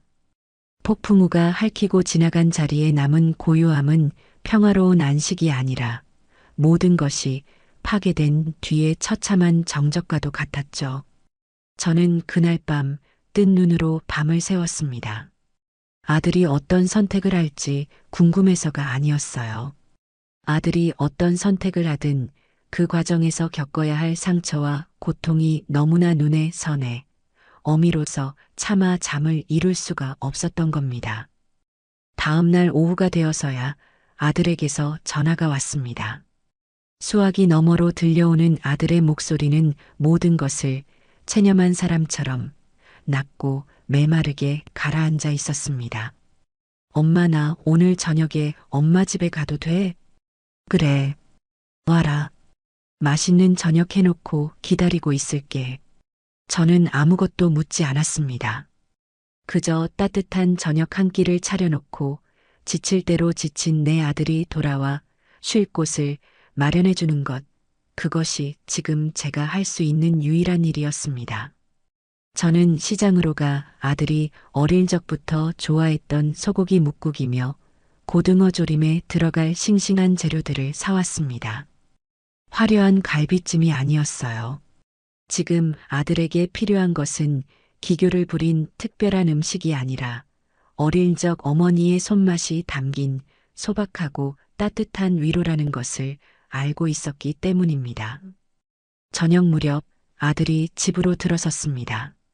며칠 사이에 얼굴이 반쪽이 되어 있었어요. 퀭한 눈과 까칠한 수염, 구겨진 옷차림은 그가 얼마나 힘든 시간을 보냈는지를 고스란히 보여주고 있었습니다. 아들은 아무 말 없이 식탁에 앉았고 저 또한 아무 말 없이 따뜻한 밥과 국을 퍼주었습니다. 우리는 한참 동안이나 말없이 밥만 먹었습니다. 달그락거리는 수저 소리만이 어색한 침묵을 채우고 있었죠. 아들은 국에 밥을 말아 억지로 몇 술 뜨는가 싶더니 이내 수저를 내려놓았습니다. 그리고는 오랫동안 참아왔던 숨을 토해내듯 길고 깊은 한숨을 내쉬었습니다. 엄마, 내가 다 망쳤어. 내 인생을 내가 다 망친 것 같아. 아들의 목소리가 가늘게 떨리고 있었습니다. 저는 조용히 아들의 맞은편으로 가서 앉았습니다. 어떻게 됐니? 어젯밤 장인 장모님 돌아가시고 나서 미연이랑 둘이 얘기했어. 마지막으로 기회를 줬지. 지금이라도 다 솔직하게 털어놓고 잘못했다고 빌면 내가 어떻게든 빚 갚아주고 다시 시작해볼 생각도 아주 없지는 않았으니까. 아들의 말에 저는 가슴이 철렁했습니다. 저런 끔찍한 일을 겪고도 아들은 마지막까지 가정을 지키려 했던 겁니다. 제 아들이 그만큼 순하고 어쩌면 어리석을 만큼 정이 많은 녀석이었습니다. 그런데 그 여자는 끝까지 거짓말을 하더군. 빚은 친구 보증을 잘못 써줘서 생긴 거고 예물은 도둑 맞았는데 무서워서 나한테 말 못한 거라고. 명품 사진은 친구들 거 빌려서 그냥 한번 찍어본 거라고. 엄마, 세상에 말이 되는 소리를 해야 믿어주지. 내 눈앞에 증거 서류들이 뻔히 있는데도 그렇게 눈 하나 깜짝 안 하고 거짓말을 하는 사람이라는 게 너무 무서웠어. 아들의 눈시울이 붉어졌습니다. 사랑했던 아내의 배신보다 마지막 순간까지 자신을 기만하는 그 모습에 더 큰 절망감을 느꼈던 것이죠. 그래서 오늘 아침에 이혼 서류 내밀었어. 도저히 같이 못 살겠다고. 처음에는 울고불고 매달리다가 내가 끝까지 단호하게 나가니까 갑자기 돌변하더라고. 그래, 이혼해. 대신 재산 분할 똑바로 해줘야 할 거야.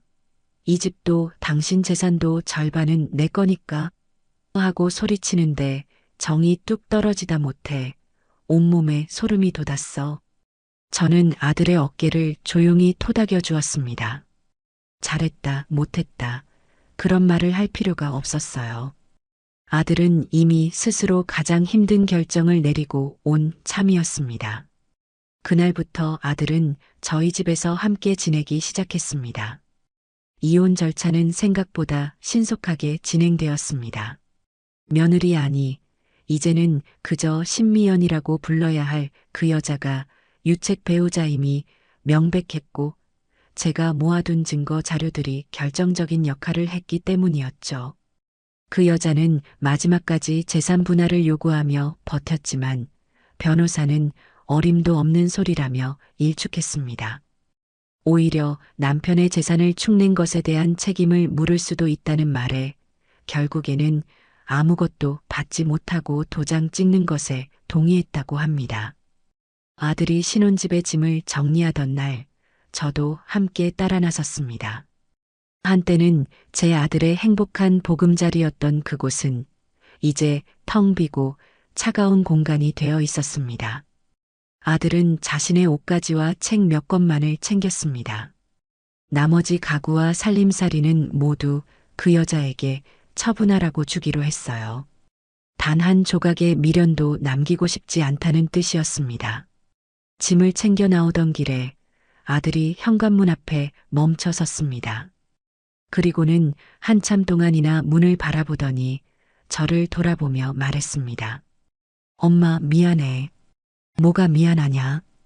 그때 엄마가 갈비찜 들고 왔던 날, 엄마가 나한테 전화했을 때 내가 엄마 말보다 그 여자 말을 더 믿었잖아. 엄마가 먼저 뭐라고 했을 거라고, 오해일 거라고 그렇게 엄마 가슴에 대못을 박았잖아. 정말 미안해, 엄마. 저는 말없이 아들을 바라보았습니다. 아들의 눈에는 진심 어린 후회와 미안함이 가득 담겨 있었어요. 괜찮다. 어미는 원래 자식에게 그런 존재다. 늘 믿어주고, 늘 기다려주고, 그래도 안 되면 마지막에는 대신 총대를 메어주는 존재. 그러니 너는 아무것도 미안해할 것 없다. 제 말에 아들은 결국 참았던 눈물을 터뜨렸습니다. 어른이 된 후 아들이 제 앞에서 그렇게 서럽게 우는 모습은 처음이었습니다. 저는 아무 말 없이 다가가 제 아들보다 훨씬 작아진 몸으로 훌쩍 커버린 아들의 등을 가만히 안아주었습니다. 괜찮다, 내 아들아. 다 괜찮다. 이제 모든 것이 끝났고 다시 시작하면 된단다. 시간은 더디지만 분명히 앞으로 나아가고 있었습니다. 아들은 다시 회사에 열심히 다녔고 주말이면 저와 함께 등산을 가거나 맛있는 음식을 먹으러 다니며 조금씩 예전의 모습을 되찾아갔습니다. 텅 비어 있던 아들의 눈에 다시 총기가 돌기 시작했고 웃음을 잃었던 얼굴에 희미한 미소가 번지기 시작했습니다. 그렇게 모든 것이 제자리를 찾아가던 어느 날이었습니다. 이혼 절차가 완전히 마무리되고 법적으로도 두 사람이 완벽한 남남이 되었다는 소식을 들은 날이었죠. 그날 저녁 아들은 퇴근길에 제가 좋아하는 꽃다발을 사들고 왔습니다. 엄마, 고마워. 뭐가 고맙냐? 뜬금없이. 엄마 아니었으면 나 아직도 그 지옥 속에서 살고 있었을 거야. 진실이 뭔지도 모른 채 그 여자의 거짓말에 속아서 평생을 불행하게 살았겠지. 엄마가 나를 구해준 거야. 내 인생을 다시 살게 해준 거라고. 아들은 제 앞에 와서 갑자기 큰 절을 올렸습니다. 저는 깜짝 놀라 아들을 일으켜 세웠습니다. 이놈아, 이게 무슨 짓이야? 어미한테 절은 무슨 절이야? 고마워서 그래, 엄마. 그리고 미안해서. 앞으로는 엄마 말 잘 듣는 착한 아들 될게. 다시는 엄마 속 썩이는 일 없을 거야. 정말이야. 아들은 어린아이처럼 웃으며 제 손을 꼭 잡았습니다. 그 따뜻한 온기에 제 마음속에 남아있던 마지막 응어리마저 눈 녹듯 스르르 녹아내리는 것 같았습니다. 그래요, 이걸로 된 겁니다. 제 아들이 다시 웃음을 찾았고 우리 모자의 관계가 그 어느 때보다 단단해졌으니 제가 겪었던 그 모든 수모와 고통은 이제 아무것도 아니었습니다. 길고 길었던 전쟁은 끝났고 우리에게는 상처를 보듬고 나아갈 새로운 날들만이 남아 있었습니다. 봄이 가고 무더운 여름이 왔으며 그 뜨거웠던 태양은 어느덧 힘을 잃고 귀뚜라미 소리가 정겨운 가을이 찾아왔습니다. 그렇게 계절이 한 번 바뀌고 또 한 번 바뀌는 동안 우리의 삶에도 많은 변화가 있었습니다. 시간이라는 약은 생각보다 효능이 좋아서 아들의 얼굴에서는 이혼의 그늘이 완전히 셔나가고 있었습니다. 아들은 다시 안정을 되찾았습니다. 처음 몇 달간은 저희 집에서 함께 지내다가 회사 근처에 작은 오피스텔을 얻어 독립했습니다.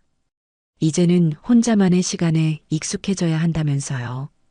저는 서운한 마음도 들었지만 아들이 다시 홀로 서기를 준비하는 모습이 대견스러워 군말 없이 보내주었습니다. 대신 일주일에 한두 번씩은 꼭 저희 집에 들러 함께 저녁을 먹었고 우리는 예전보다 훨씬 더 살갑고 애틋한 모자 사이가 되었죠. 아들은 주말이면 낚시 동호회에 나가거나 예전부터 배우고 싶었다던 기타를 배우기 시작했습니다. 텅 비었던 아들의 삶이 다시 건강한 일상으로 채워져 가는 모습을 보는 것이 저에게는 가장 큰 기쁨이었습니다. 저 역시 평온한 날들을 보내고 있었습니다. 아침이면 경로당에 나가 오랜 친구들과 함께 웃고 떠들고 오후에는 텃밭을 가꾸거나 책을 읽으며 소일했습니다. 그 지긋지긋했던 악몽 같은 일들은 이제 까마득한 예실처럼 느껴졌어요. 신미연이라는 이름 석자는 제 기억 속에서 거의 지워져 가고 있었습니다. 그 아이가 지금 어디서 어떻게 살고 있는지 저는 조금도 궁금하지 않았습니다. 그저 제 인생과 제 아들의 인생에서 완전히 사라져 주기를 바랄 뿐이었죠. 그러던 어느 가을날 오후였습니다. 볕이 좋아 마당에 나가 고추를 말리고 있는데 우편 배달부 아저씨가 편지 한 통을 건네주고 갔습니다. 요즘 세상에 손으로 쓴 편지를 받아보는 것은 참 드문 일이라 누구일까 궁금해하며 봉투를 뒤집어 보았습니다. 보내는 사람의 주소는 낯선 곳이었지만 그 아래 적힌 이름 석자를 보는 순간 제 심장이 쿵 하고 내려앉는 것 같았습니다. 신미연. 제 손이 순간 돌처럼 굳어졌습니다. 하마터면 편지를 땅에 떨어뜨릴 뻔했어요. 이게 대체 어찌된 일인가? 그 아이가 저에게 편지를 보낼 이유가 무엇이란 말인가? 제 마음속에서는 수만 가지 생각이 오갔습니다. 혹시 무슨 꿍꿍이가 있는 것은 아닐까? 돈을 요구하려는 걸까? 아니면 또 무슨 말도 안 되는 거짓말로 저를 괴롭히려 드는 걸까? 저는 당장이라도 그 편지를 갈기갈기 찢어 쓰레기통에 던져버리고 싶었습니다. 하지만 한편으로는 무슨 내용이 담겨 있는지 확인해야만 할 것 같은 불길한 예감이 들기도 했죠. 저는 마른 침을 삼키고 떨리는 손으로 편지 봉투를 뜯었습니다. 안에서는 곱게 접힌 편지지 서너 장이 나왔습니다. 그리고 그 편지지 위에는 제가 예전에 보았던 것과는 사뭇 다른 단정하지만 어딘가 힘이 없는 글씨체가 가득했습니다. 어머님께 이 편지를 쓰기까지 정말 오랜 시간을 망설였습니다. 제 이름 석자를 보는 것만으로도 얼마나 불쾌하고 끔찍하실지 잘 알기에 차마 편지를 붙일 용기가 나지 않았습니다. 하지만 이렇게라도 제 마음을 전하지 않으면 저는 평생 죄책감 속에서 고개를 들지 못하고 살아갈 것 같아 염치불구하고 펜을 듭니다. 어머님, 그리고 진성 씨에게 제가 저지른 잘못은 죽어서도 용서받지 못할 큰 죄라는 것을 잘 알고 있습니다. 이 편지는 용서를 구하기 위해 쓰는 것이 아닙니다. 저는 용서를 받을 자격조차 없는 사람이니까요. 그저 저의 진심 어린 사죄를 단 한 번만이라도 전하고 싶었습니다. 지난 1년간 저는 제가 살아온 인생을 처절하게 돌아보았습니다. 화려한 겉모습에 집착하고 남들에게 보여주는 삶에만 목을 매며 정작 제 내면이 얼마나 썩어 문드러지고 있는지는 외면하며 살아왔습니다. 제 욕심과 허영심은 끝이 없었고 그것을 채우기 위해 저는 해서는 안 될 짓들을 저질렀습니다. 진성 씨를 속이고 어머님을 기만했습니다. 어머님이 정성껏 만들어 오신 갈비찜을 앞에 두고 제가 퍼부었던 막말들, 그리고 감히 어머님의 몸에 손을 대었던 그 순간을 생각하면 지금도 온몸이 떨리고 숨을 쉴 수가 없습니다. 그때 저는 제정신이 아니었습니다.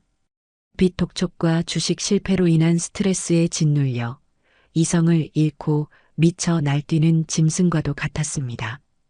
하지만 그 어떤 것도 변명이 될 수는 없겠지요. 그 모든 것은 온전히 저의 잘못이고 저의 추악한 본성이었습니다. 이혼 후 저는 모든 것을 잃었습니다. 가족도 친구도 저의 곁을 지켜주지 않았습니다. 제가 가진 것이라곤 1억이 넘는 빚과 스스로에 대한 혐오뿐이었습니다. 처음 몇 달은 세상을 원망하며 심지어는 어머님과 진성 씨를 원망하며 망가진 삶을 살았습니다. 하지만 어느 날 문득 거울 속에 비친 제 모습을 보는데 제가 너무나 한심하고 혐오스러워 견딜 수가 없었습니다. 이대로 무너질 수는 없다고 생각했습니다.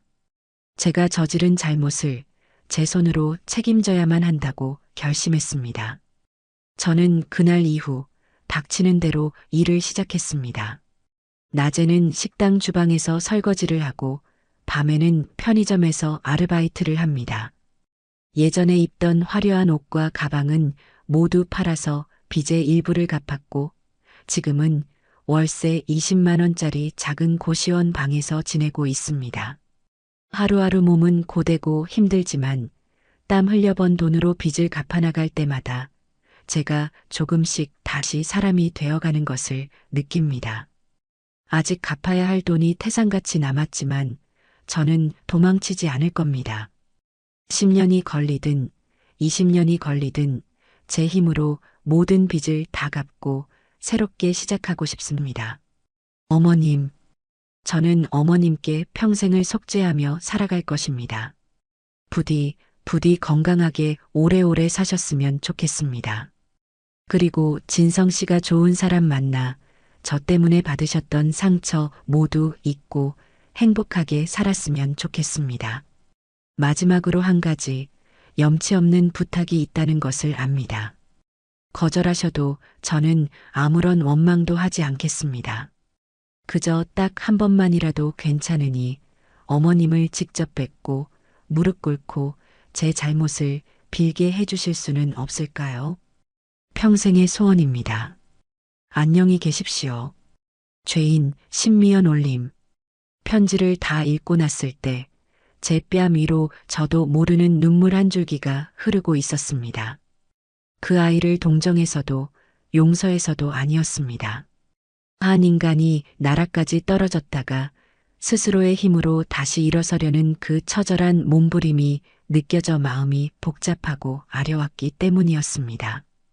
저는 그 편지를 들고 한참을 서 있었습니다. 이 아이를 만나야 할까? 만나서 무슨 말을 해야 할까? 제 마음속은 다시 한번 소용돌이치기 시작했습니다. 하지만 한 가지는 분명했습니다. 이 편지는 거짓이나 위선이 아닌 진심으로 쓰였다는 것. 그것만큼은 제 가슴으로 느낄 수 있었습니다. 며칠 밤낮을 고민했습니다. 전 며느리 신미연을 만나야 할지 아니면 이대로 모른 척해야 할지 제 마음속에서는 수십 번도 더 저울이 이리저리 기울었죠. 아들에게 이 사실을 말할까도 생각해봤지만 이내 고개를 저었습니다. 이제 겨우 안정을 되찾고 자신의 삶을 살아가기 시작한 아들에게 지난 과거의 망령을 다시 끄집어내 짐을 지우고 싶지는 않았습니다. 이 문제는 온전히 제 몫이었고 제 손으로 매듭을 지어야만 했습니다. 고민 끝에 저는 그 아이를 만나기로 결심했습니다. 누군가를 미워하고 원망하는 마음을 평생 가슴에 품고 사는 것만큼 어리석은 일은 없다는 것을 저는 제 긴 인생을 통해 배워왔으니까요. 제 자신의 평화를 위해서라도 이 지긋지긋한 악연의 고리를 끊어내야만 했습니다. 저는 편지 봉투에 적혀 있던 발신인의 연락처로 짧은 문자 메시지를 보냈습니다. 다음 주 수요일 오후 3시 인사동 찻집 소량에서 봅시다. 굳이 답장은 받지 않았습니다. 그 아이가 약속 장소에 나올 것이라는 것을 저는 왠지 모르게 확신하고 있었습니다. 약속한 날이 되었고 저는 조금 이른 시간에 인사동의 찻집에 도착했습니다. 소량이라는 이름처럼 찻집 안은 은은한 소나무 향과 묵향이 어우러져 마음을 차분하게 가라앉혀 주었습니다. 저는 창가 구석진 자리에 앉아 따뜻한 대추차를 한 잔 주문했습니다. 왁자지껄한 도심의 소음이 멀어지고 찻집 안에는 고요한 평화만이 감돌았습니다. 약속 시간이 가까워오자 찻집 문이 열리고 한 여자가 안으로 들어섰습니다. 한눈에 신미연이라는 것을 알 수 있었지만 제가 기억하던 그 화려하고 오만하던 모습은 온데간데 없었습니다. 화장기 없는 얼굴은 햇볕에 그을려 있었고 푸석한 머리카락은 아무렇게나 질끈 묶여 있었습니다. 몸에 걸친 옷은 낡고 빛바랜 시장에서나 살 수 있을 법한 평범한 옷차림이었죠. 지난 1년의 세월이 그 아이의 얼굴에 얼마나 깊은 고난의 흔적을 새겨놓았는지 저는 말없이 지켜볼 수밖에 없었습니다.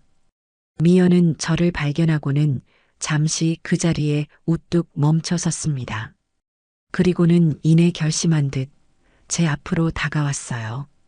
그리고 다음 순간 저는 너무나 놀라 자리에서 일어날 뻔했습니다. 미연이 제 테이블 앞에 오자마자 아무런 망설임도 없이 그 차가운 바닥에 털썩 무릎을 꿇었습니다. 어머님, 찻집 안의 몇몇 손님들의 시선이 우리에게로 쏠렸지만 미연은 아랑곳하지 않았습니다. 그저 바닥에 이마를 댄 채 흐느끼기 시작했어요. 제가 정말 죽을 죄를 지었습니다. 잘못했습니다, 어머님. 정말 잘못했습니다. 저는 말없이 그 모습을 내려다보았습니다. 그리고는 조용히 말했죠. 일어나거라. 여긴 길바닥이 아니다. 제 말에 미연은 고개를 들었습니다. 눈물과 콧물로 범벅이 된 얼굴은 차마 마주보기 힘들 정도였습니다. 저는 제 맞은편 의자를 턱으로 가리켰습니다. 거기 앉아. 할 이야기가 있거든. 사람처럼 앉아서 이야기하자. 미연은 잠시 망설이더니 이내 자리에서 일어나 제 맞은편 의자에 조심스럽게 걸터 앉았습니다. 그리고는 차마 제 얼굴을 쳐다보지 못하고 고개를 푹 숙인 채 두 손만 불안하게 만지작거렸습니다. 저는 따뜻한 대추차를 한 모금 마시고 조용히 입을 열었습니다. 네 편지 잘 읽었다. 네가 지난 1년간 네 잘못을 뉘우치기 위해 얼마나 고생하며 살았는지 글자 하나하나에서 느껴지더구나. 네가 진심으로 반성하고 있다는 것도 알겠다. 제 말에 미연의 어깨가 더욱 가늘게 떨렸습니다.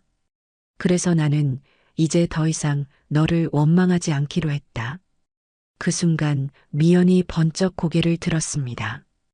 그 눈에는 놀라움과 믿을 수 없다는 감정이 뒤섞여 있었어요. 어머님, 내가 너를 용서하는 것은 네가 예뻐서도 네가 불쌍해서도 아니다. 내 마음의 평화를 위해서다. 누군가를 평생 미워하는 것처럼 내 영혼을 갉아먹는 일은 없거든. 그러니 이제 나도 그 짐을 내려놓으려는 것이다. 저는 말을 잠시 멈추고 미연의 눈을 똑바로 쳐다보았습니다. 그리고는 이 이야기의 가장 중요한 마지막 매듭을 지었습니다. 하지만 이건 분명히 해두어야겠다. 내가 너를 원망하지 않는다고 해서 우리가 예전처럼 다시 며느리와 시어머니 사이가 될 수 있다는 뜻은 결코 아니다. 너와 나의 인연은, 그리고 너와 내 아들의 인연은 이미 그날부로 완전히 끝났다. 네, 어머님. 알고 있습니다. 미연은 힘없이 고개를 끄덕였습니다. 그 얼굴에는 서운함이 아닌 당연한 결과를 받아들이는 체념의 빛이 서려 있었어요. 네가 네 잘못을 깨닫고 땀 흘려 일하며 새 삶을 살려고 노력한다니 그걸로 되었다. 앞으로도 그렇게 살아라. 누구를 위해서가 아니라 너 자신을 위해서. 다시는 허영에 눈이 멀어 네 인생을 망가뜨리는 어리석은 짓은 하지 말거라. 그게 내가 너에게 해줄 수 있는 마지막 조언이다. 저는 자리에서 일어났습니다. 제가 계산을 하려고 지갑을 꺼내자 미연이 다급하게 손사래를 쳤습니다. 아니에요, 어머님. 제가 내겠습니다. 제가 내야만 합니다. 저는 말없이 고개를 끄덕이고 지갑을 다시 가방에 넣었습니다. 그리고 찻집을 나서기 전 마지막으로 미연에게 말했습니다. 이제 다시는 연락하지도 찾아오지도 말아라. 우리는 각자의 자리에서 각자의 인생을 잘 살아내면 되는 것이다. 알겠니? 네, 어머님. 명심하겠습니다. 저는 더 이상 뒤돌아보지 않고 찻집을 나섰습니다. 가을 오후의 햇살이 눈부시게 쏟아져 내리고 있었어요. 인사동 거리를 걷는 제 발걸음은 그 어느 때보다 가볍고 평화로웠습니다. 가슴을 짓누르던 커다란 돌덩이가 마침내 사라진 기분이었습니다. 용서, 그것은 상대를 위한 것이기도 하지만 결국에는 나 자신을 위한 것이었습니다. 저는 오늘 제 아들을 지켜냈고 제 자신을 지켜냈으며 길을 잃었던 한 젊은 영혼에게 마지막 가르침을 주었습니다. 그걸로 충분했습니다. 집으로 돌아가는 버스 창밖으로 붉게 물든 단풍잎들이 바람에 흩날리고 있었습니다.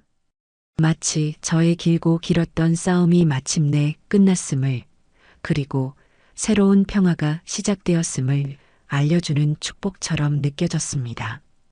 그 후로 또다시 3번의 가을이 지났습니다. 제 머리 위에도 아들 녀석의 마음 위에도 서리가 하얗게 내렸다가 녹아내리기를 반복하는 시간이었죠. 강산이 변하려면 10년은 걸린다는데 사람의 마음이 제자리를 찾는 데는 그보다 훨씬 더 긴 시간이 필요한지도 모르겠습니다. 하지만 시간은 흐르고 상처는 더디게 남아 아물고 그 아문 자리에는 어김없이 새로운 살이 돋아나는 법이더군요. 오늘은 제 생일이었습니다. 예전 같았으면 아들 녀석이 비싼 식당을 예약하고 어울리지도 않는 외식을 하자며 성화를 부렸을 테지만 이제 우리는 그런 번거로운 기념일은 챙기지 않게 되었어요. 그저 소박하게 집에서 따뜻한 밥 한 끼를 함께 나누는 것. 그것이 우리 모자에게는 세상 그 어떤 진수성찬보다 값진 행복이라는 것을 우리는 너무나 늦게 그리고 너무나 아프게 깨달았기 때문입니다. 저녁 무렵 아들이 작고 소박한 꽃다발을 한 알을 안고 집으로 들어섰습니다. 아들의 뒤로는 환한 미소를 지닌 한 여인이 수줍은 듯 따라 들어섰어요. 이름은 박수진. 아들이 2년 전부터 만나기 시작한 참으로 곱고 선한 마음씨를 가진 아가씨입니다.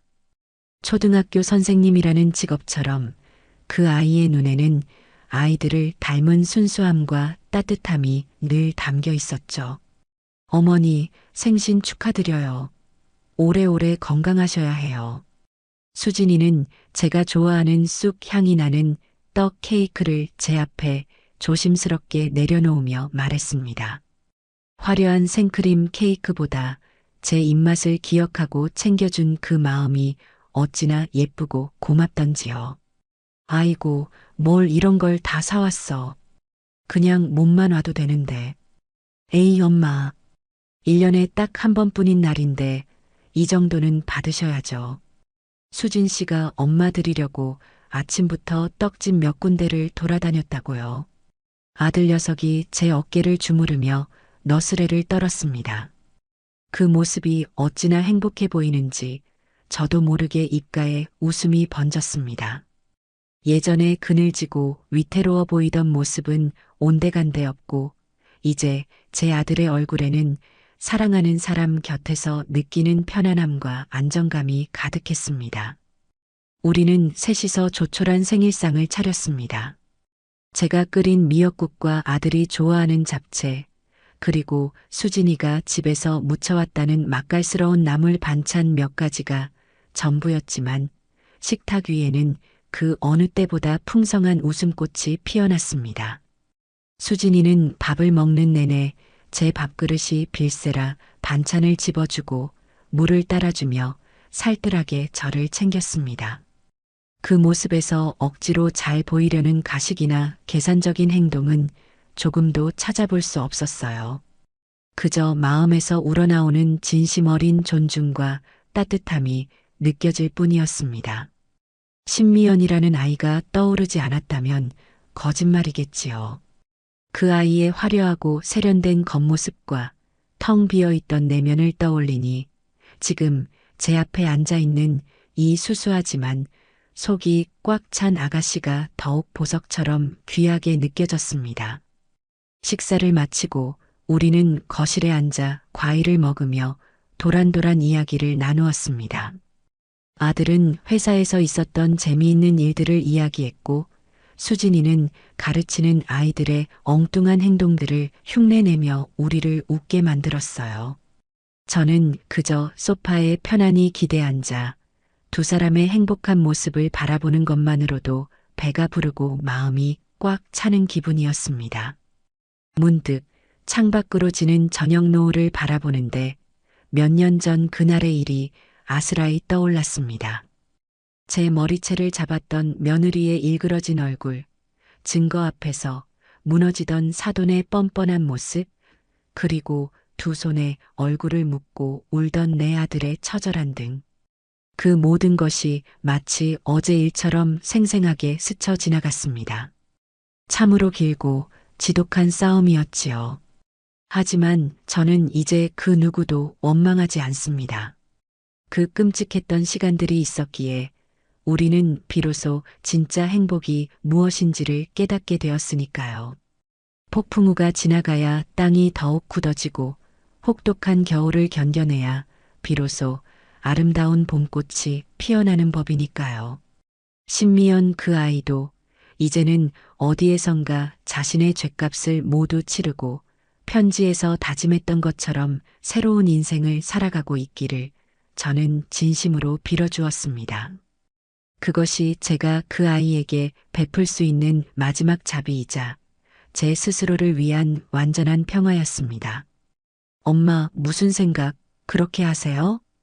제 생각에 잠긴 모습을 보았는지 아들이 제 손을 잡으며 물었습니다. 저는 아들과 그 옆에 앉은 수진이를 보며 온화하게 미소 지었습니다. 아니다. 그냥 너희들 보고 있으니 참 좋다 싶어서.